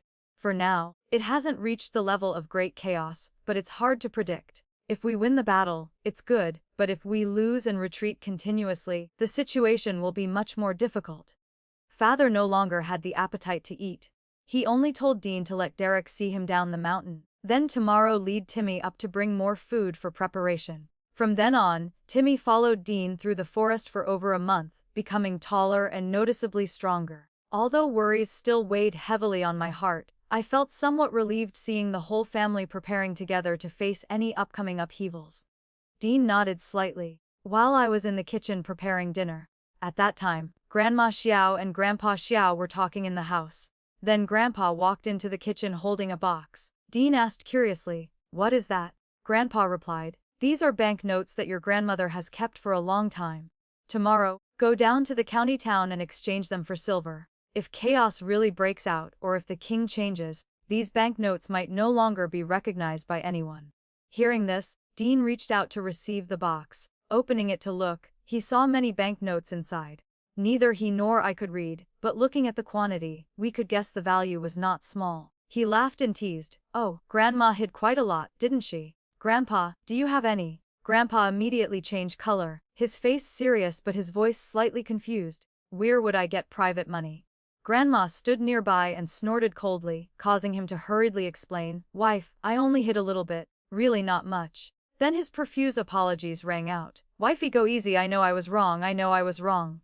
Dean could not help laughing, turned to me and said, "See, I told you Grandpa definitely hid something. Unlike me, I really hide nothing." I glanced at him, smiled, but said nothing. I dared not ask how much the bank notes Grandma and Grandpa gave were worth, but Dean was curious and asked. When he returned, his face clearly showed thoughtfulness. I asked, "What's wrong? Is it a lot?" He replied, "Just this amount of money alone, I could buy more than 10 small houses in the county town." I was startled and gasped, not expecting Grandpa and Grandma to be so wealthy. I never thought they kept so much money, nor did I ever intend to calculate with them. For me, being filial to grandparents was a duty because they were Dean's grandparents and Dean was my husband. Being a family, children and grandchildren must fulfill filial piety to elders. I looked at him and asked, "Now that you have this silver, what do you plan to do?" I asked Dean, "What do you plan to do with that silver?" He replied decisively, "Return it to Grandpa and Grandma. Don't worry, wifey. I can earn money myself to support you and the children later, as well as take care of Grandpa and Grandma. Unless it is absolutely necessary, I will not touch their silver." Although uneducated and inexperienced in the world, Dean had a rare determination. I nodded. "I listened to you." The next morning after breakfast, he wrapped the blade carefully in many layers of cloth, took the bank notes and went down the mountain. I watched him go, my heart anxious and restless, worried about whether he would encounter robbers on the way. With the blade in hand, at least he had something for self-defense. From the moment he left the mountain, my heart felt suspended. Meanwhile, Derek and Timmy carried food and clothes up. Knowing he had business down in the county town, they did not sit idly but went into the nearby forest to chop 2 large bundles of firewood to bring back. My 2 brothers were uneducated and not cunning, but they always kept in mind that when coming to their sister's house, they could not just sit and eat without doing anything. They did whatever they could so their sister would not be looked down upon by her husband's family. If they did a lot, the husband's family would respect their sister, and she could hold her head high. It was evening when Dean finally returned, soaked and muttering, "Lucky I ran fast." Looking at his appearance, all of us were frightened. I hurriedly told him to bathe and then sit down to eat a hot meal. Outside, the wind and snow did not stop. The way back was truly arduous. After dinner, he sat by the fire and recounted today's events. As soon as I arrived at the county town, I went straight to the largest silver house to exchange the banknotes. They agreed to exchange but demanded a fee. At first, I didn't want to, but thinking that smaller shops might demand even more, I gritted my teeth and exchanged it. Grandpa nodded. "You did the right thing. As long as it is exchanged for silver, it is safe." Dean continued. "After getting the silver, I dared not stay long and left the town immediately. Yet I was still followed by a few people. Although Dean had returned safely, my heart could not be at peace. He recounted that on the way back, there were 6 or 7 strangers following closely. Whether he walked fast or slow, they followed him. If not for the blade on his back making them wary, perhaps they would have rushed to rob him long ago. He decided to change his route, not taking the old path but turning onto another path to enter the forest. But they quickly discovered him and continued to follow closely. Among them were 2 who clearly practiced martial arts, but luckily their skills were not high," he said. I hurriedly asked, "Are you injured?" He smiled reassuringly. "Just a few superficial wounds, nothing serious." He continued, "I had unstrapped the blade beforehand. When they intended to rush in, I slashed one's hand. They panicked and hesitated to approach. I immediately ran deep into the forest, led them in circles and finally shook them off." Hearing this, my heart felt both relieved and confused. The dangers he faced just to protect the silver made me unable to stop worrying. In the town now, many shops were closed, and beggars were nowhere to be seen. The shops still open had henchmen guarding the doors. "Later, unless necessary, I will definitely not go down to the county town anymore," Dean added. "Tomorrow, prepare plenty of buns, wifey. I will invite Brother Neil Lin and Brother Ted Chen to help us move food deep into the mountain." "Move it right now?" I asked worriedly. He nodded thoughtfully. "Today I exchanged silver at the money house. I certainly caught the eyes of many people. We cannot let this become a danger." Although Dean had returned safely, the worry still weighed on my heart. He said that on the way, those people had suffered quite a few losses at his hands. But even so, they would not give up and would certainly spy to find him. In the town, the number of people hunting animals Giselle was not large. Just a little inquiry would reveal who it was. I heard this and panicked inside. He continued, "I think in the next few days, we must move all the food deep into the mountain as soon as possible to avoid any misfortune." I nodded in agreement and decided to stay up all night with him to prepare. Dean arranged everything, while I quickly went to the kitchen to knead dough to make buns, pancakes, and braised pork. Before dawn, the brothers of the Lin and Chen families brought people over. Everyone ate a large bowl of noodles before starting work. Each bag of grain, each packet of salt, each bundle of medicine and seeds was carried deep into the mountain. I stood in front of the door watching their figures disappear among the trees, unable to hold back my tears. I remembered the last time I went to help, hearing some scholars discuss that. Dynasties change, the people suffer. Kings change, the people also suffer. If the imperial court was stable, how could bandits dare to rampage so blatantly? My heart could not help but ponder and become heavier. 4 days later, almost all the food, salt, medicine, and seeds had been moved.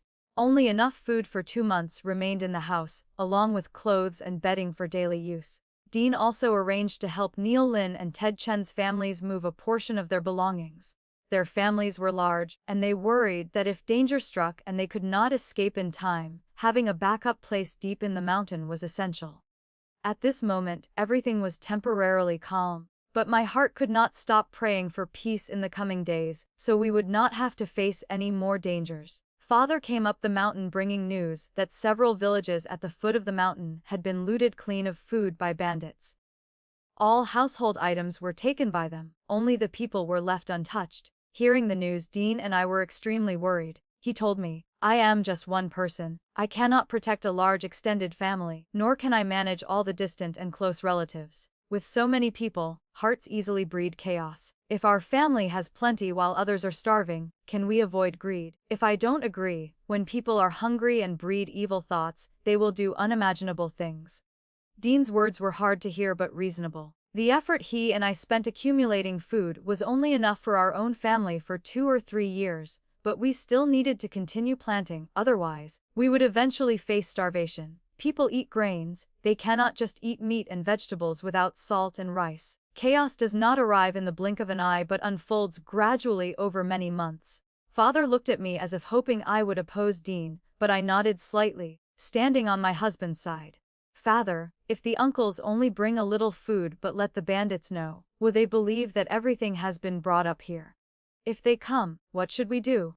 Father's face changed immediately. He nodded as if understanding, muttering that he hadn't thought that far ahead.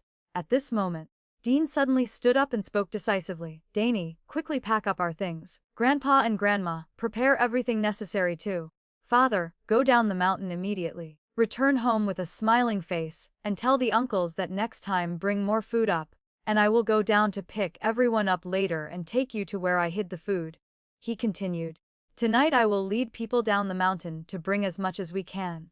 If we can't bring it, the people should go first and leave the things. Derek stood up saying he wanted to follow Father down the mountain. Timmy also wanted to go but was held back by Father. You stay to help your sister clean up. Listen to me. Father and Derek went down the mountain, leaving us busily preparing. Dean gently stroked my cheek, comforting me. Danny, don't be afraid. I will protect you. But how could my heart not be afraid? Worries about chaos, looting, and the safety of the family all swirled deep in my heart. I only knew to tell myself that as long as he was by my side, all storms would pass. At this moment, even though my heart was still fearful, I could not let fear dominate. I hurriedly packed up, stuffing everything into baskets and tying them tight with cloth. Bedding and clothes were also packed. Grandpa and Grandma did not rest their hands either. My little brother occasionally wiped away a tear secretly. I understood he was worried for our parents, for our 2 younger sisters, and for our familiar home. After Dean went to Neil Lin and Ted Chen's houses to tell them to pack up quickly and go deep into the mountain, he said the bandits might come up the mountain in the next few days. Although half believing and half doubting, the 2 families still listened to him and decided to take temporary refuge in the deep forest. Even so, Dean was not at peace and decided to stop by the house on the other side of the hill to warn them. He reported that bandits were coming up the mountain, but was mocked by the eldest sister-in-law there, saying he had eaten his fill and was meddling. She said what was there in this remote place worth the bandits' attention.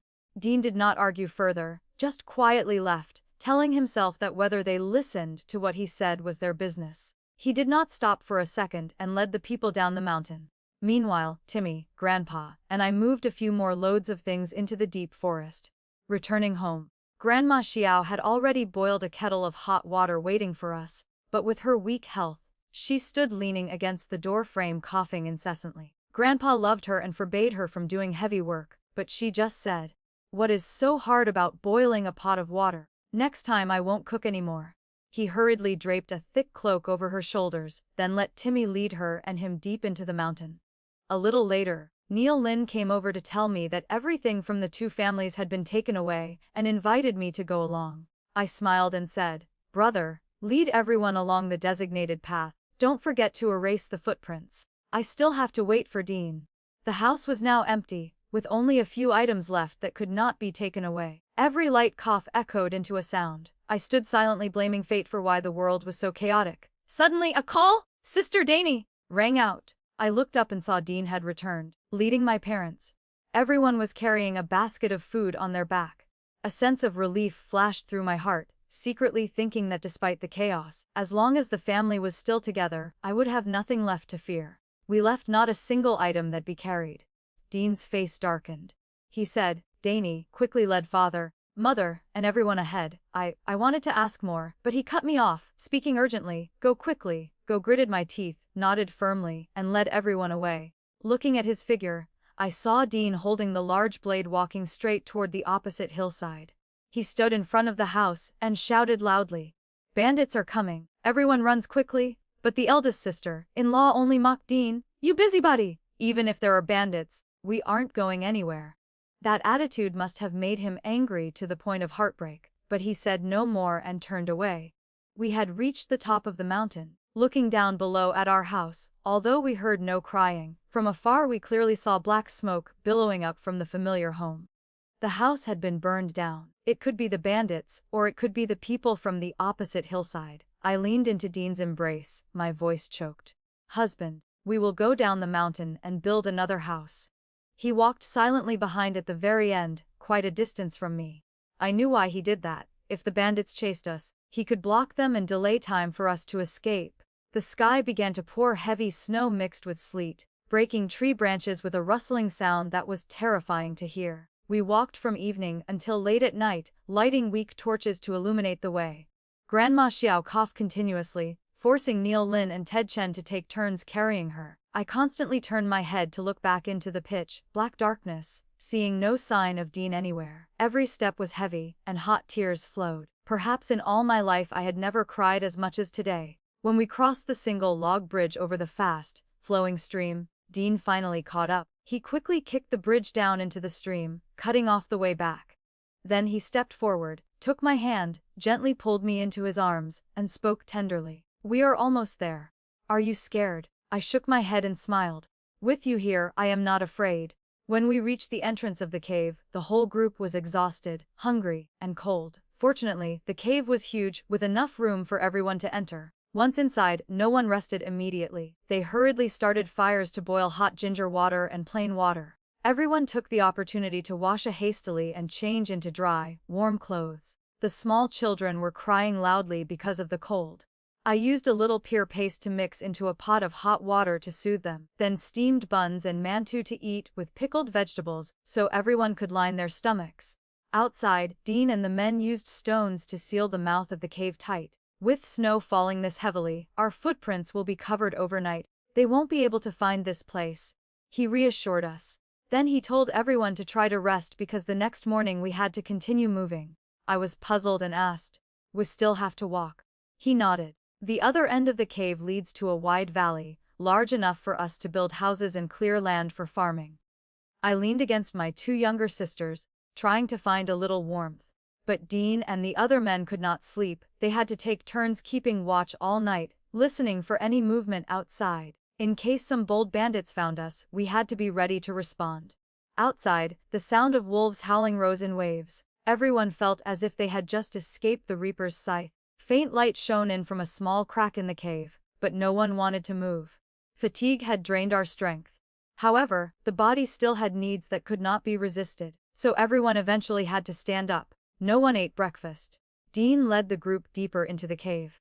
After walking for about the time it takes an incense stick to burn, the space ahead suddenly opened up, airy and spacious. We saw the food supplies we had hidden, and as we took a few more steps, the light streaming in became clearer. "We have arrived," he said, his voice full of relief. The children cheered joyfully but did not run around wildly. Joy also lit up the faces of the adults. Breathing seemed easier. For the first time in my life, I witnessed a place like the fairylands in legends. Outside, ice and snow covered everything, but in this valley, flowers were still blooming, and birds were singing. Grandpa Xiao was the first to walk around for a survey. He returned and said, "It seems people lived here in the past, probably to avoid war. When things settled, they left to find another place." The healthy and determined men began preparing to clear the land for farming. The first task was to plant onions and garlic. Grandpa added, "This place is truly ideal for cultivation." Suddenly, someone asked, "In the future, will we eat together, or will each family provide for themselves?" The happy atmosphere immediately stalled. That was true. If we lived together, should we eat together or separately? Each family was different, with different habits and numbers of people. The amount of stockpiled food was also unequal. My family had a lot of food, but my parents and the relatives from the house down the mountain had less. All eyes turned to Dean. He spoke clearly. "Each family will still provide for themselves. This valley is huge. If we work hard to clear land and plant crops, we will never lack food. As for meat, when needed, I will lead everyone to hunt. I can also teach everyone how to hunt. Meat will not be lacking." Hearing him speak, my heart felt relieved.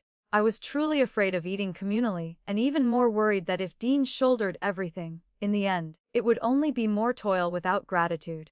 Everyone agreed to listen to Dean. Each family would provide for themselves. If anything was lacking, they would ask to borrow from each other or find a way to go down to the township or up to the county town to buy it. Once agreed, everyone started working. The first task was to find a water source. If people had lived here, there must be water. Dean and the men found a stream and an underground spring. They even saw fruit trees planted long ago. They also discovered old houses that had been abandoned and were heavily damaged. After that, everyone chose a location to build new houses, ready to start a settled and happy life in this peaceful valley. People began cleaning up usable stones to bring back for foundations. Wood was chopped to build frames. Roofs were pieced together from split bamboo strips stacked on top of each other. My parents initially ate with my family, but after the houses were built, they decided to manage on their own. I understood they were afraid that eating together would consume too much food, depleting it quickly. Also, they did not want Derek and Timmy to lose their will to support the family, and they certainly did not want Pa and Grandma Xiao to have a bad impression of me. Dean was naturally filial. Hearing his parents-in-law speak, he immediately agreed to follow their wishes. Currently, our house only has 2 rooms, even smaller than the storehouse used to keep food. The cooking stove was just temporarily set up with bamboo and a few stones stacked together. The dining area used a flat rock as a table, and seats were also made of stone. Despite the simplicity, I still felt like I was finding joy in hardship, and my heart felt incredibly happy. My parents' house was a short distance from ours. Cooking anything, they could not smell the aroma, but if we shouted loudly, they could still hear. There was distance, but not too far. I discussed with Dean that after the new year, we would build 2 more rooms at the back. Dean looked at me with a sly smile. I knew perfectly well what he was thinking, but these days, afraid of drawing Grandpa and Grandma's attention, I had refused him quite a few times.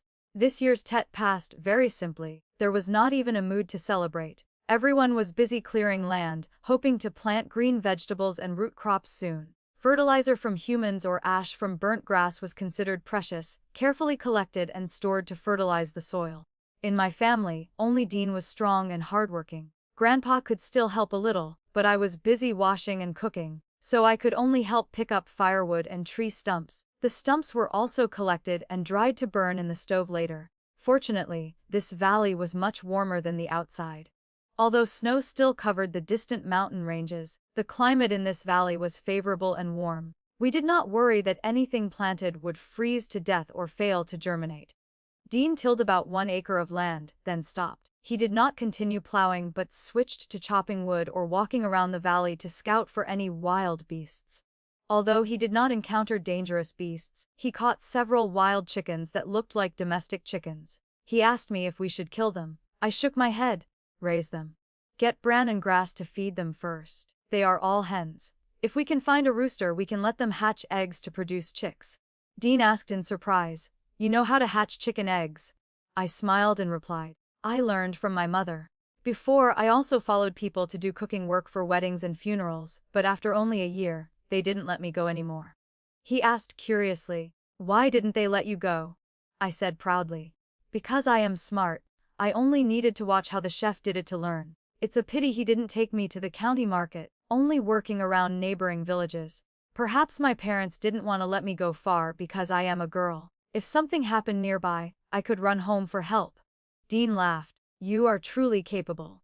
Seeing the soybeans sprouting in the corner of the house had grown enough to eat, I happily shared some with my parents, then brought some over to Neil Lin and Ted Chen's houses. The vegetables in the garden were not yet edible, so having some bean sprouts to improve meals was truly precious. Dean was busy building new houses, especially the one for Grandpa and Grandma. He made it spacious, bright, and most importantly, warm. Inside there was even a toilet and shelves for things. However, Dean was not good at detailed work like this, so he often asked me or others to help. While working, we suddenly heard Neil Lin calling loudly, "Dean, come see this quickly." He ran over and saw a stone mill. After washing it clean, it could still be used. Everyone was excited. The men busied themselves digging the mill up, while the women chatted happily about being able to make tofu, or even cooking soy milk to drink. Unexpectedly, With just a found stone mill, everyone thought of so many ways to process delicious dishes, making tofu, soy milk, utilizing dried tofu to make bean curd skin, and using bean dregs to make cakes. It all became an eager joy for the whole family. I quickly soaked soybeans to prepare. Returning home, I said to Grandpa and Grandma, "Grandpa, Grandma, let's make soft tofu to eat. Do you like sweet or savory?" Grandpa smiled gently. "Anything is fine. We are not picky." Grandma squinted her eyes, smiling, looking truly content. After that, I stopped by my parents' house to announce, "Mother, I have soaked quite a lot of beans." Later, when filtering the bean water, "Come help me." Mother nodded and asked back, "You soaked so much to eat, or do you intend to share with everyone?" I replied, "I soaked a lot, so Mother, don't soak anymore. When finished, I will share a portion with you. The rest I plan to make into some dried tofu and bean curd skin. Oh, the bean dregs can be used to make cakes too." Mother thought and then said, "Then give me some bean dregs. I will make bean patties to eat with porridge." I laughed, "Yes, yes, I will give you plenty. After you make them, just give me a few pieces." Mother smiled. "Why do you and I need to calculate so clearly? Now living on the mountain, everything is lacking. Everything has to start again from the beginning." I nodded in agreement. Reflecting on the past, my siblings, especially my little brother Timmy, had matured a lot. He now knew how to take a hoe to the fields and work diligently, no longer lazy like before, nor complaining at all. Since discovering the chickens in the valley, Grandpa rarely stayed home. He often went out and found a few wild chickens or rabbits to bring back. Now they were all being raised, no one thought of killing them for meat. The brothers in the house, like Neil Lin, Ted Chen, and my brother, discussed building cages to raise chickens and rabbits. Dean and Grandpa were in charge of catching, while the brothers took care of raising them.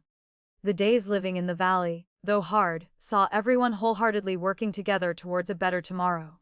By this time, the whole valley agreed that poultry and livestock caught later would be divided equally among the 4 families. The children also had extra work, going to cut grass and catch worms to feed the animals.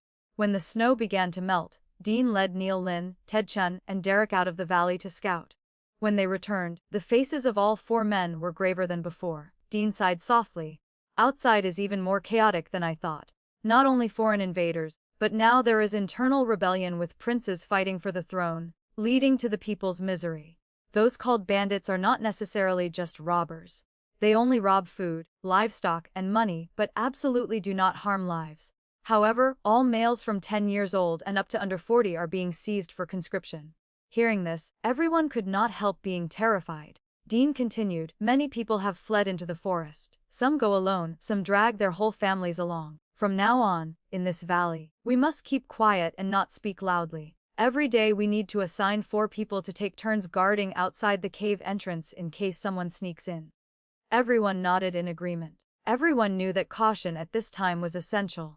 From then on, life in the valley became more difficult. Early in the morning, before it was light, we had to start fires to cook rice, but at noon we dared not let smoke rise. Only when it was pitch dark did we dare to make dinner. In the quiet night, lying next to Dean under the warm quilt, I heard him sigh and whisper, "Our houses, Neil Lin's, Ted Chen's, and my parents have all been burned down. The large cave I used to hide in has also been occupied by others." I understood his heart was full of resentment and pain, so I gently comforted him. "It's okay. When the situation stabilizes, we will leave the mountain and go to the county town to establish a new family. While in the mountain, we live by hunting for food and carefully clean and dry the animal skins to sell later. Those skins, when we leave the mountain, will surely be a significant source of income to help us rebuild a new life." People often said, "Rely on the mountain, eat from the mountain, rely on the river, eat from the river." We were the same. We could pick more wild fruits to make sugar or gather wild vegetables to dry for storage. Besides, we needed to expand the land to grow rice. Dean hugged me tightly, his voice warm. "Tomorrow I will call everyone to help fix the house."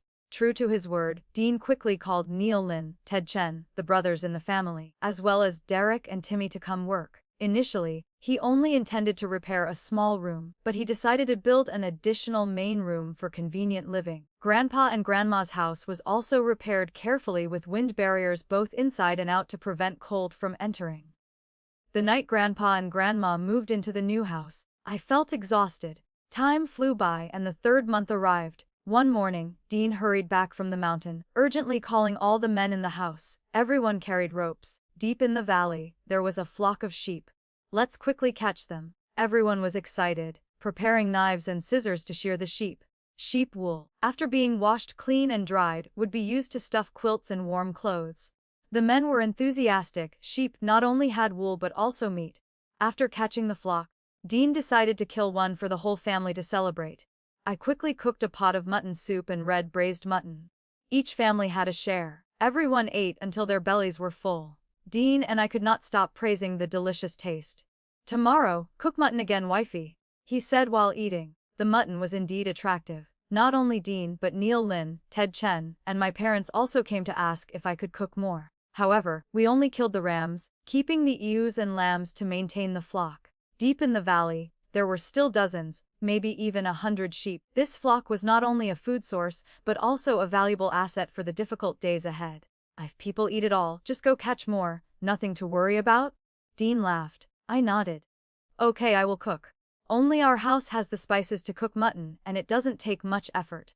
Everyone, from parents and brothers to Neil Lin and Ted Chen, rolled up their sleeves to help clear the land. Father Tian discussed with several people in the village and decided to expand the wet fields to the west to sow rice seedlings. "As long as there is grain, whether little or much, we won't worry about starving," Father said. Dean was dragged along to help, but he did not complain at all. Only at night did he pour all his exhausted energy onto me, making me miserable as well. In the middle of the 3rd month, Mother came to ask for some brown sugar, announcing that Sarah was pregnant. "She just showed a little belly, can't eat much," Mother said. Hearing that, I was overjoyed and immediately gave her sugar, adding 10 eggs wrapped in a piece of soft cotton cloth. When I arrived at Sarah's house, she welcomed me with a face full of smugness, her eyes glancing down at my belly several times. Although I was happy that my sister-in-law had news, Dean was not happy. At night, he kept placing his hand on my belly, touching it again and again. "Why don't you have news yet?" His voice seemed worried. I guessed he thought it might be because he hadn't tried hard enough, and just as I feared, from that day on, he used all his excess strength to demand from me. Life in the valley continued like that. Days passed quickly, nights dragged on. The 6th month arrived. I began to feel tired, eating poorly and sleeping restlessly. Once, I almost fell into the soup pot I was cooking. Luckily, Dean caught me in time. He panicked, thinking I was sick, sweat drenching his forehead. "Let me go call everyone to see you," he said hurriedly, his voice full of anxiety. My heart suddenly felt warm at his concern, even though I was still endlessly tired. Hearing the news, Dean determinedly decided to take me down the mountain to see a doctor. Grandma Xiao heard this and hurriedly punched him lightly a few times, laughing and saying, "Every day you hope for Danny to be pregnant, and now that you are about to be a father, you are this confused." Dean was stunned for a moment, then burst into laughter as if he had just obtained a treasure. From then on, he began to act spoiled about everything, complaining the house was small, lacking cupboards, tables and chairs. He even asked my mother to come cook, not letting me touch any work. Even sewing clothes for the baby. He asked Sarah, Neil Lin, and Ted Chen to help. Dean was going to be a father for the first time and knew nothing. He asked men who had children, but in this mountain forest, who was meticulous. Finally, he turned to ask Sarah what to pay attention to and how to eat. Mother Tian joked, "If we were in the county town, he would probably hire maids and wet nurses to serve you to be satisfied." I also thought that if we were in the county town, Dean would surely hire someone to take care of me. But I felt this was also good, being cared for by my husband saved money. Mother also did not tell Sarah how well Dean treated me, fearing she would be jealous and angry. I was not sure how other husbands acted when their wives were pregnant, but Dean was extremely meticulous. He told me not to eat too much, not to lie down all day but to walk around frequently. At night, he even prepared warm water for me to soak my feet. He no longer butchered hunted animals in the house but took them outside. One day, he brought back a bag of Chinese dates from afar, telling me I must eat 2 every day. "I will find a midwife down the mountain to help you," he said worriedly. Looking at his diligence, I felt both amused and touched, my heart indescribably sweet. When Sarah gave birth, her cries of pain scared those listening. Dean stood next to me, even more panicked than I was. But finally, she gave birth to a healthy, chubby baby boy. My parents were overjoyed. Derek and Sarah were also happy, and I smiled contentedly. Dean held my hand and whispered, We will also have a complete family like that. Dean said to me, Wifey, after the new year, I will go down the mountain to find a skilled midwife. Even if I have to pay a lot of money or exchange food, it's fine. I will definitely bring her up here. Wait until you finish giving birth, and I will take her back. I intended to say no need, but Dean insisted. Wifey, giving birth is a terrifying thing. I am afraid of you encountering misfortune. Rarely seeing Dean reveal such anxiety in front of me, I took a deep breath and replied, then try to find one. If not, it's fine. But I will pay attention to taking care of myself, not eating too much, and not lying down all day. I walk a lot every day. After Sarah gave birth to a son, Dean's spirits rose significantly. When I brought some pig trotter's soup to Sarah's house, she looked at my belly and said, Dani, I guess you are carrying a girl. I smiled and replied, a girl is also good. Dean and I both like girls. Previously, I had discussed this with him. At that time, he affirmed, you being pregnant for 9 months is already hard enough. How can I be heartless enough to be picky about a boy or a girl? Any child is my own flesh and blood. I love them all. Sarah heard this, pouted, turned away, and ignored me. I didn't want to say more, just looked at my nephew for a moment, then stood up to leave. I didn't understand why Sarah, being a woman, did not like girls. Did she hate girls? If a little girl reincarnated into her belly, would she want to choose her as a mother? Thinking of how she ordered my 2 younger sisters to work, my heart felt heavy and uncomfortable, not knowing what to do, especially since Mother did not intervene. Anything I said or did felt superfluous. Halfway back, I decided to return to meet Mother. Seeing me return, Mother asked, why did you come back? Sarah just gave birth, so you should stay home to look after things. I replied, Sarah just gave birth to a son, and everyone is busy. Why not let Nina and Tammy come to my house to help for a while? Mother pondered, her expression changing slightly, but finally nodded. I muttered in my heart, you are also a woman, yet you do not love your own daughters. Looking at my 2 sisters being ordered by Sarah until their hands and feet were red and swollen, Mother didn't even know, nor did she remind them to use warm water for washing. When the 2 sisters came to my house, I told them, my house doesn't have heavy work.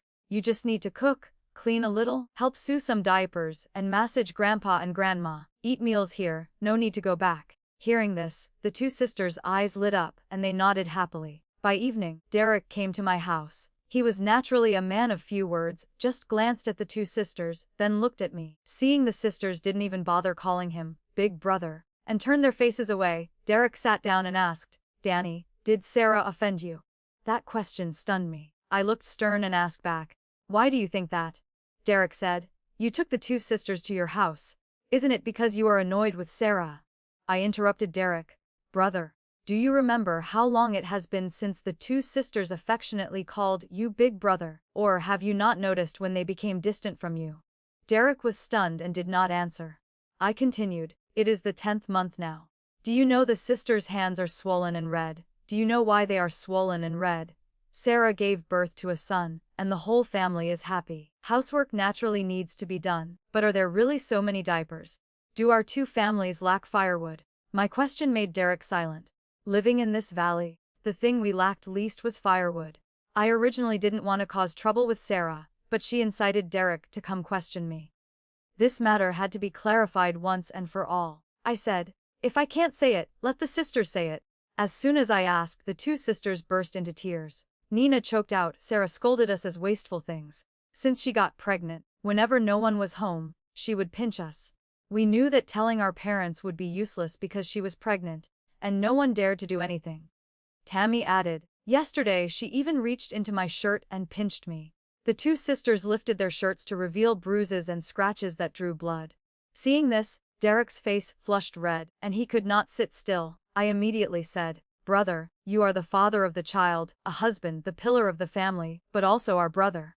Big Brother, shouldn't you protect your own sisters? If the sisters were wrong, she is the eldest sister, in law, and can teach them. But did they do anything wrong?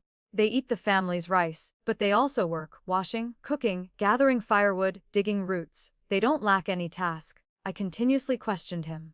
Derek said not a word, his face pensive, then left. When Derek left, the sisters burst out crying, recounting all the suffering of the past 10 months. Immediately after, a scream rang out from afar, then sank into silence. Nina asked worriedly, did Big Brother hit Sarah? Tammy bit her lip and said nothing. I sighed and gently asked, If she bullied you, why didn't you tell your parents? Nina replied, Father is busy in the fields all day, Mother only cares about the child in Sarah's belly. Plus, we had to come help at your house. I took a deep breath and said, if you couldn't tell your parents, why didn't you tell me? Tammy teared up. She said you were pregnant and unstable. If you lost the baby because of us, we would be sinners. I hadn't figured out how to handle this when Father arrived in a hurry, looking grim. Upon arrival, he looked at the two sisters first. Seeing them bow their heads without greeting or looking at him, I thought his heart must be bitter. Because of a grandson, he had sacrificed and ignored the pain of his own daughters. I suddenly felt terrified. If I hadn't married Dean, if I were still at my maiden home in this current situation, would they have sold me to the highest bidder after Sarah got pregnant to get more money and food, without caring at all? Mother's words fell on deaf ears. When Father left, I stood up like a lost soul, only whispering, yes, then watched his back disappear. I turned to ask the sisters, what did Mother just say? Nina replied, Mother said Derek went back to question Sarah. He even slapped her once. Derek also threatened that if she dared to bully us again, he would throw her into the deep forest. I looked at the sisters and asked, do you believe it? Both shook their heads in unison. Tammy said, we aren't little brother Timmy. She wouldn't dare bully Timmy. It turned out they understood everything clearly. Even so, the sadness only passed briefly and the sisters became radiant again. Nina happily said, Mother said from now on we will stay here to help you wash and cook, and later help take care of the little niece. I laughed. What if it's a little niece? The sisters quickly replied, we will love her very much, love her even more than that. I didn't mean to be biased. I thought love shouldn't be divided by gender, all are our children, our flesh and blood. But obviously, thinking like me was rare, while the type like my parents and Derek was common. Dean carried back a lot of wild berries, making me endlessly happy. He said, last year I wanted to take you picking, but many things happened. This year I didn't forget my promise. I looked at him smiling, ordered the two sisters to go to the well to wash the berries, and sat down to tell him what had just happened at my parents' house. He laughed coldly. That's Sarah. Let me punch her. Then he switched to a teasing tone. Hey, has the baby in your belly kicked yet? I pouted and stopped talking to him. I went to teach the sisters how to process the berries. He hurriedly stopped me. You are pregnant. Don't do heavy work. Let me. I'm not doing it, just teaching. Being born a girl is already difficult. I want to pass on what I know to my sisters as much as possible. I carefully instructed the sisters. These wild berries must have stems and leaves removed, washed clean, then mashed. Then boil with hot water, cooking slowly for a long time is fine, just don't let it burn. Next, squeeze out the juice. Take that water and boil on low heat to concentrate it. When it gets slightly thick, skim the foam and stir well. Finally, pour into ceramic jars to preserve. Grandpa helped pick the fruit, and Timmy assisted in mashing. We were busy until midnight concentrating on 2 jars of berry syrup. Although tired, the siblings were very happy, chattering and pulling Dean's hand. Brother-in-law, tomorrow take us picking again, okay? He laughed, go, go, thank you for the compliments. Amidst the profuse praises of the children, he was so enchanted he didn't know east from west. When lying down under the warm quilt, he still muttered, tomorrow I'll take Timmy, that's enough, you two sisters stay home. I nodded lightly, whatever he decided was fine.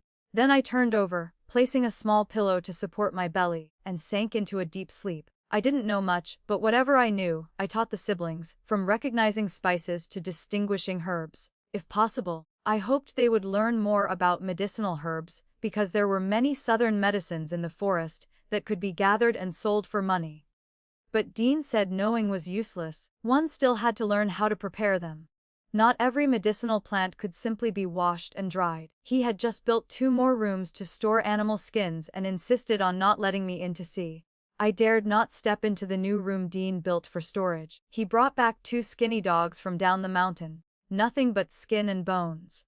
Those 2 dogs didn't look fierce at all. They were so weak they didn't even have the strength to bark. He said, biting dogs never bark. Now they are just too hungry and have no strength. Wait until they recover, they will definitely be master guards.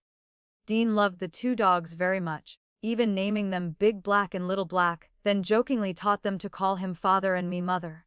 Hearing that, I was so angry I chased him out to sleep with them, but he laughed smugly. Indeed, after a period of care, the 2 dogs became healthy, their fur shiny, eyes bright, and extremely alert. They were very obedient, Just a call and they would run over. They seemed to understand every word. He assigned Big Black and Little Black to guard the skin storage house, instructing that except for him, they should not accept food from anyone. They were truly excellent guards. In the second year on the mountain, we celebrated Tet seriously together. On the first day, the whole family gathered around the fire grilling meat on bamboo skewers. The two greedy dogs drooled, their eyes glued to each piece of meat sizzling on the fire, to the point their fur got singed, but they still refused to leave. They not only guarded the house but also brought laughter to the family, making the atmosphere even warmer and happier. After Tet, Dean started going down the mountain frequently. One day he came back and told me that he, along with Neil Lin, Ted Chen, and Derek, had repaired 4 rooms near our house. At dinner he said, "In 2 days, I will go down the mountain to pick up 2 families, a total of 6 people. They have no food, only clothes and bedding with a few pots and pans." Grandpa Xiao immediately asked, "What kind of people are they? Who exactly are you bringing up?" Dean replied, "One is a midwife surnamed Wu, bringing 2 daughters just reaching marriageable age. The other is a doctor from the capital, traveling with an old couple and a grandson. They are relatives of the midwife. They are all literate, but currently they have no food. We will temporarily feed them first." Hearing that, everyone was silent. Then Dean continued, "Hugh Lin, Neil's son, and Dan Chen, Ted's brother, are not young anymore and still haven't taken wives. I intend to use this opportunity to make matches for them so everyone has a wife, reducing the burden of feeding the family. Moreover, the doctor will be very helpful, not only for identifying herbs to exchange for money, but also treating headaches or colds without worry. I also plan to ask the doctor to teach everyone to read." Hearing those words, Grandpa nodded in approval. The grain this past year wasn't much but still enough to eat. Having more people will also help clear land and expand fields. If you think it's reasonable, then bring them up. I rubbed my belly, smiled, and said, "Later, our child will also have a chance to learn to read." You truly calculated thoroughly. Dean held my hand, his eyes gentle. When he went down the mountain to pick up the people, he brought along Hugh Lin and Dan Chen. This time, when the young men met the 2 young girls, their eyes seemed to be sucked in. They worked eagerly, trying to show off their talents in front of the girls. One day, Dan Chen exclaimed, "Brother Dean, you are truly my big brother. If this succeeds, I am willing to thank your ancestors for 8 generations." Both Hugh Lin and Dan Chen competed to please Dean, massaging his shoulders and punching his back, even lifting him up like a swing, causing him to fall into a pile of grass laughing loudly. The midwife surnamed Wu, whom I called Auntie Wu, nodded in satisfaction with Dean's arrangement. Auntie Wu's 2 daughters were not overly beautiful, but from their appearance, one could see they were hardworking and enduring. One was named Hannah, the other Lana. As for the doctor surnamed Zhang, he brought a grandson about 7 or 8 years old, with smooth white skin but an arrogant air, not paying much attention to others. The boy often frowned and ordered the other children to play with him, but the children were busy cutting grass for chickens and gathering firewood. No one bothered with him. Disappointed that no one cared, the boy challenged the other children to fight. However, no one ganged up on him. They fought him 1-on-1. The result was that the older, taller children were all defeated by him. Thinking that after winning everyone would pay attention to him, but the children just continued their work, leaving him lonely. With no other way, he ran to find Dean and asked, "How can I make them play with me?" Dean thought for a moment and asked, "Do you know how to read?" "Yes." "Do you know martial arts?" "I know a little kung fu." Dean smiled. "Then I will call the children and tell you to teach them reading and medicine." "Okay." The boy was young but not stupid. Having experienced war and wandering many places, he pouted and shouted, "Uncle, you are a liar!" Dean was not angry, just tapped the boy's forehead with his finger and laughed. "Come on, Uncle will take you hunting." After asking his grandparents for permission, Dean took him into the forest to hunt. His grandparents seemed very worried, standing and waiting at the door for a long time. When the boy returned, holding a wild chicken, grinning from ear to ear, he said, "Uncle Dean, tomorrow I want to go hunting again." Dean agreed. That night he sat and told me, "I misjudged. That boy is not like us." "Why not like us?" I asked with surprise. He replied slowly, "His grandparents are not blood relatives, and Auntie Wu is not necessarily a real midwife. My and Dean's child was initially named Mountain Green, but Dr. Zhang said this name was not elegant for a girl, so he suggested changing it to Sammy." Dean sat in the yard holding a branch, carefully writing each stroke of our child's name on the ground. He said, "This is our daughter's name. Wait until you finish your confinement month, I will teach you to write this word." Just after my month of confinement, the first big event was that Hannah and Lana successively got married. Hannah married Hugh Lin, and Lana became a daughter-in-law of Dan Chen's house. Both rushed to build small houses in tight conditions. Even so, for neighborly affection, I sent them some fabric and cotton, and told them to come get needles and thread if needed. In the current circumstances, helping each other was essential. Sammy, my daughter, was an obedient child who cried little. She ate and slept, and woke up laughing and playing. Everyone loved her, especially because she was closest to her father. She often clung to Dean, occasionally drooling all over his face, making everyone laugh. The only thing that made Dean uncomfortable was changing diapers for the baby. He was willing to wash diapers but absolutely refused to change them. I understood and happily did that job. Those days were busy, but my heart felt incredibly peaceful. Once, Sarah visited, bringing her young son. She smiled faintly and told me, "Sister, you must give birth to a son for Dean to continue the family line." Right at that moment, Dean carried a bowl of soup into the house. The small house made him look like he occupied all the space. He replied directly, "Whether a son or a daughter, they are my children. If it is a daughter, I love her even more. As for continuing the family line, the eldest sister-in-law does not need to worry." Dean's words made Sarah blush with anger, and she hugged her child and left immediately. I just looked at him, feeling warm and proud in my heart. No matter what anyone said, Dean always loved and protected me and our daughter. That was what made my life happy, even though difficulties still lay ahead.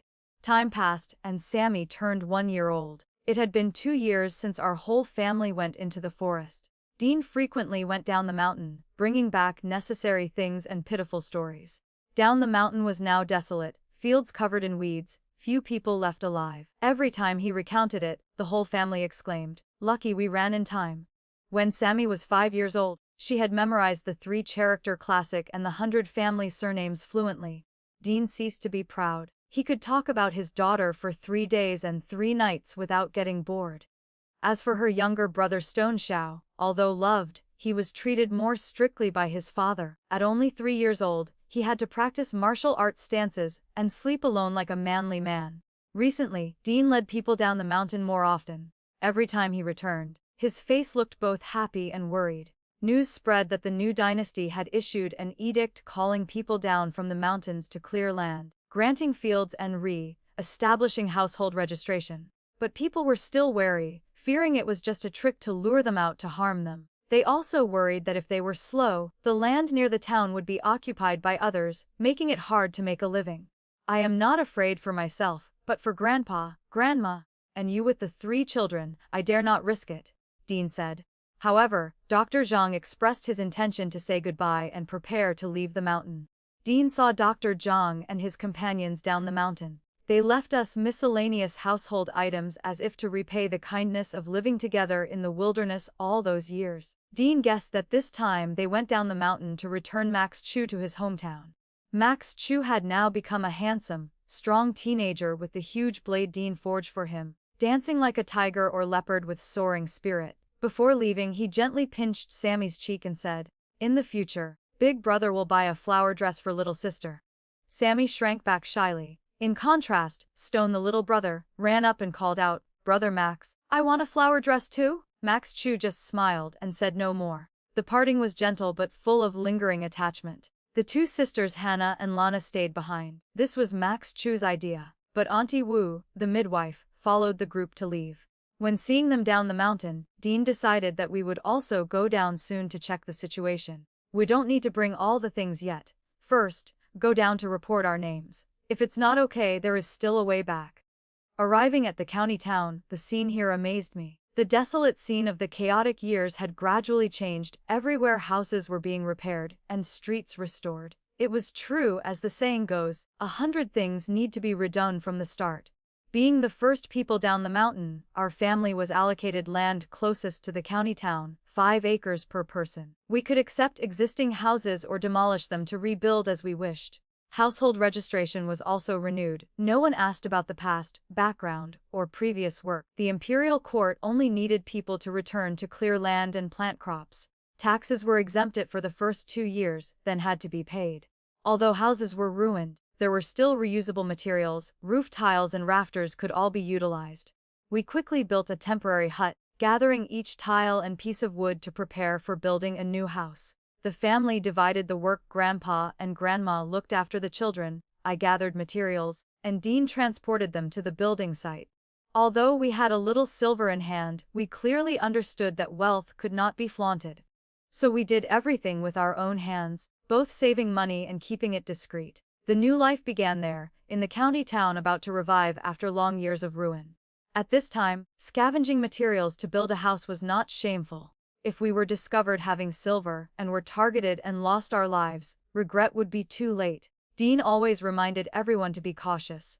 Hugh Lin, Dan Chen and their wives, and my 2 sisters joined forces to go into the deep forest to call people down. My little brother Timmy also joined the group, but Dean did not go. The house still had elderly and young people. He couldn't leave them to go into dangerous places for days without knowing when he would return. I also didn't want him to go because there were things not worth risking one's life for to earn a little money.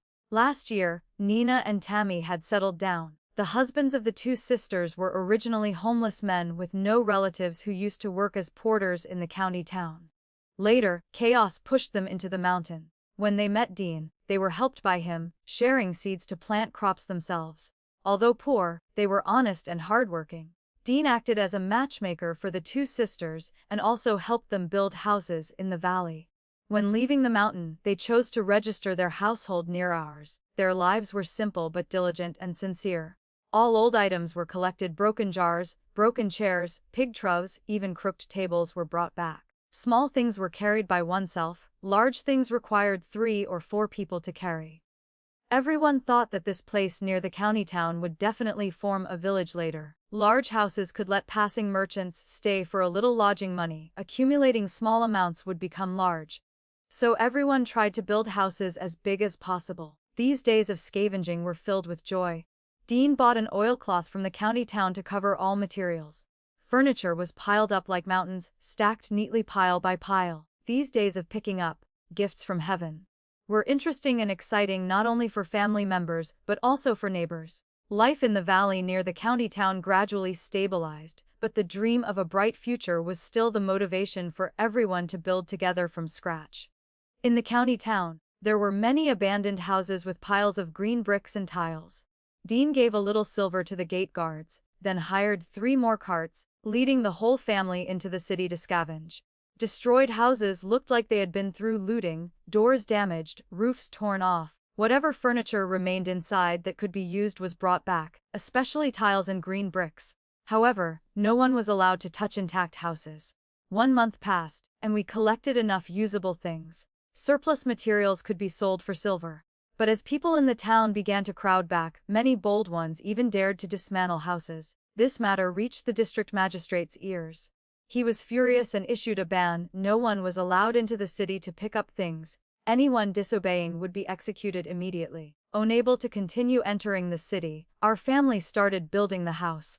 Nina and Tammy decided to build their houses right next to mine for convenience in helping each other. My parents chose to live near their precious grandsons, so they did not live with me.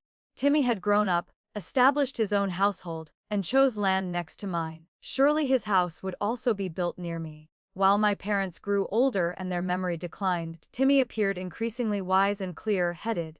Although nearly 20 years old, he still did not want to marry. Partly because he hadn't found someone he liked, partly because he wanted to choose a sensible person to be with. Parents no longer had the strength to manage him, nor could they worry more about the grandchildren. Taking care of themselves was already a burden. "Sister, are these green bricks enough to build the house?" Timmy asked, eyeing the high pile of bricks. "If we build fewer rooms, it surely is enough," I replied, silently calculating. The dream of a solid, peaceful home in this new county town. No one in the family could build it. We had to invite professional builders. Dean even hired a feng shui master to choose the house orientation. Now that silver was not as valuable as food, he promised to pay each worker 20 pounds of wild boar meat after the house was completed.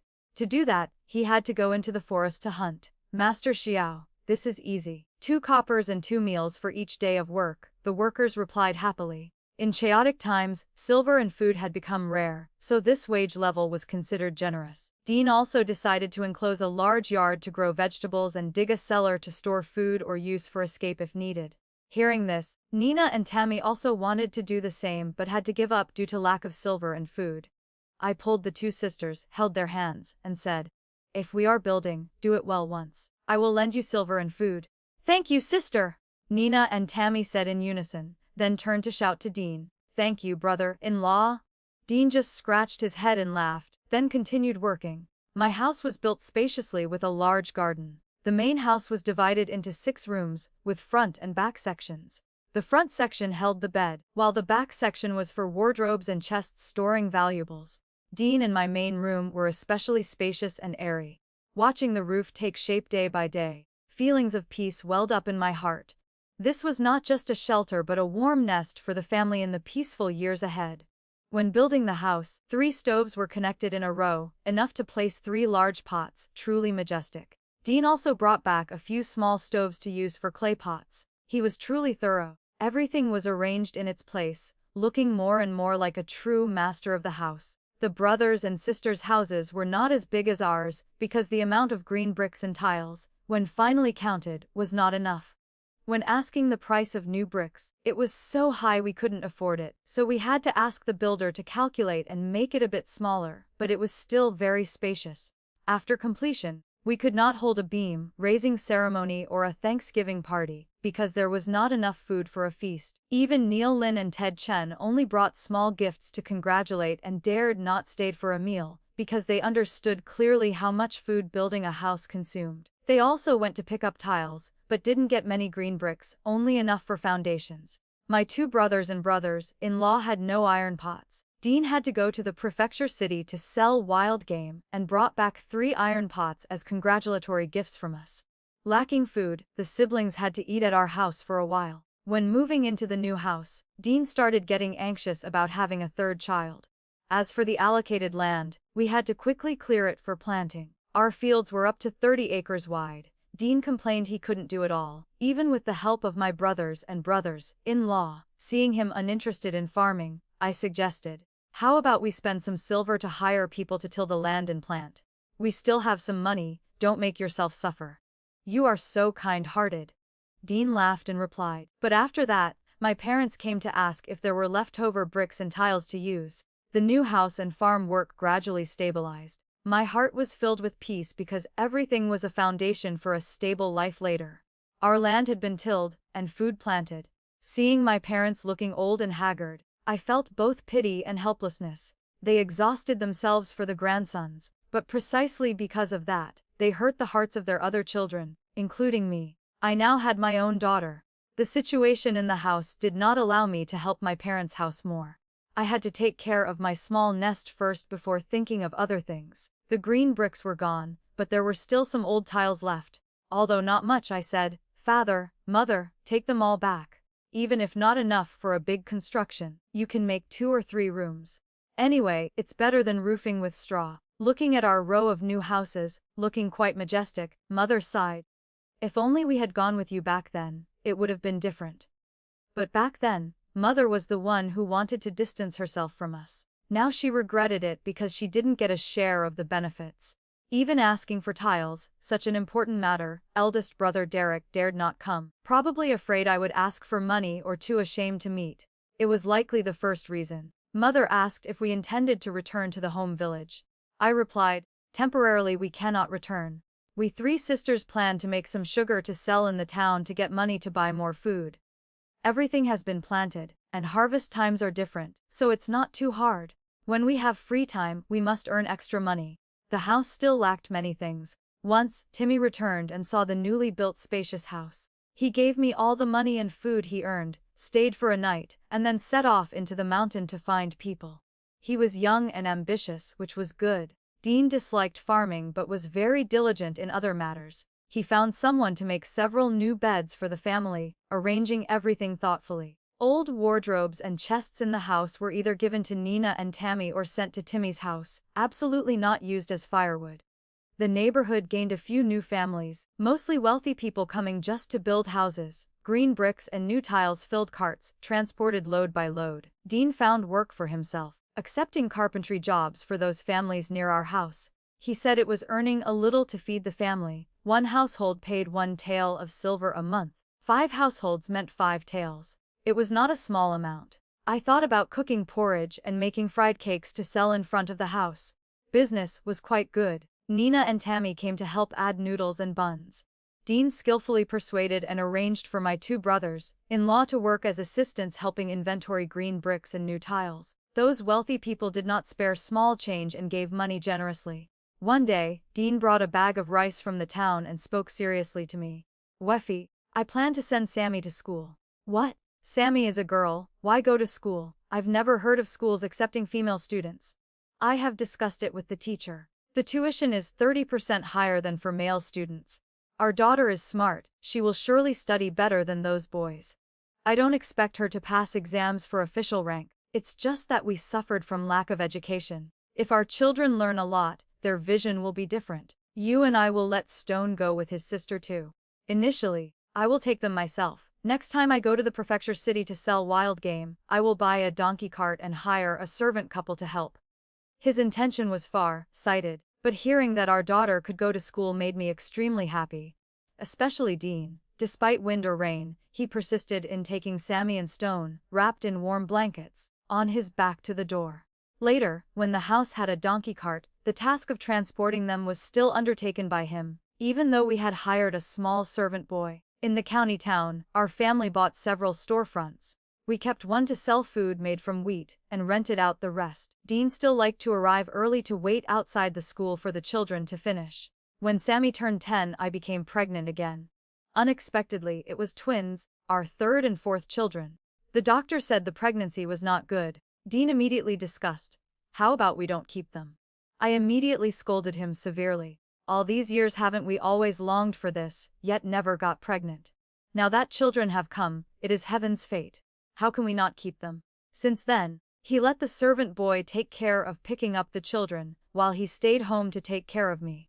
I was pregnant and gained weight, but it was Dean who vomited, lost weight, and had dark circles under his eyes. When giving birth, I had a difficult labor. Initially, the babies couldn't be born. When they finally came out, I had a hemorrhage that wouldn't stop. Amidst the coma, I heard Dean sobbing. He choked out, calling me, "Wifey, if you are gone, how can I live? What will these 4 children do?" His hot tears fell on the back of my hand. I thought I could not die. My good days were still ahead. Sammy was becoming more beautiful and gentle, knowing how to read and calculate. Stone was diligent and hardworking, saying later he wanted to pass exams for official rank so his mother would be honored. I still hadn't seen clearly what the twins looked like, hadn't seen them grow up and start families. I hadn't lived with Dean until our hair was white and teeth loose, hadn't enjoyed blessings with a house full of descendants, and hadn't even left the county town to see the vast world out there. How could I die? It seemed like a dream. I hurriedly replayed over 10 years with Dean. He was like the promise he once made, truly treating me well, handing over all the money in the house to me, never keeping it back. In more than 10 years of marriage, he never argued with me once. The house had money, life was increasingly fulfilling. He never got involved with loose women outside, nor learned bad habits like visiting brothels. How could I bear to abandon him? When I opened my eyes, the scene in front of me was both familiar and strange. The clothes on people were strange, coarse clothes smelling slightly musty. "Dean's wife, you're awake!" "That's so good." The doctor told us to prepare for the funeral. I was so scared. Looking at him sobbing, tears streaming down, my heart softened again. "All right, I temporarily forgive you. Wait until I recover, I will settle the score with you clearly. If I don't make you compensate me by sharing joys and sorrows until our heads are white, I won't be satisfied. As for the people who passed through my life, I could only let time wash them away, drifting into the endless flow of memory. What I carved in my heart was only my family, my beloved, my children, and my friends. My heart sometimes was big, containing many things, but sometimes very small, just enough for those close ones. Now, my heart had no empty space, for every crack and corner had been filled tight with Dean's love, so full that nothing else could be added. Story ends here for now. If it touched your heart or left you thinking, I'd love to hear your thoughts in the comments. Please like,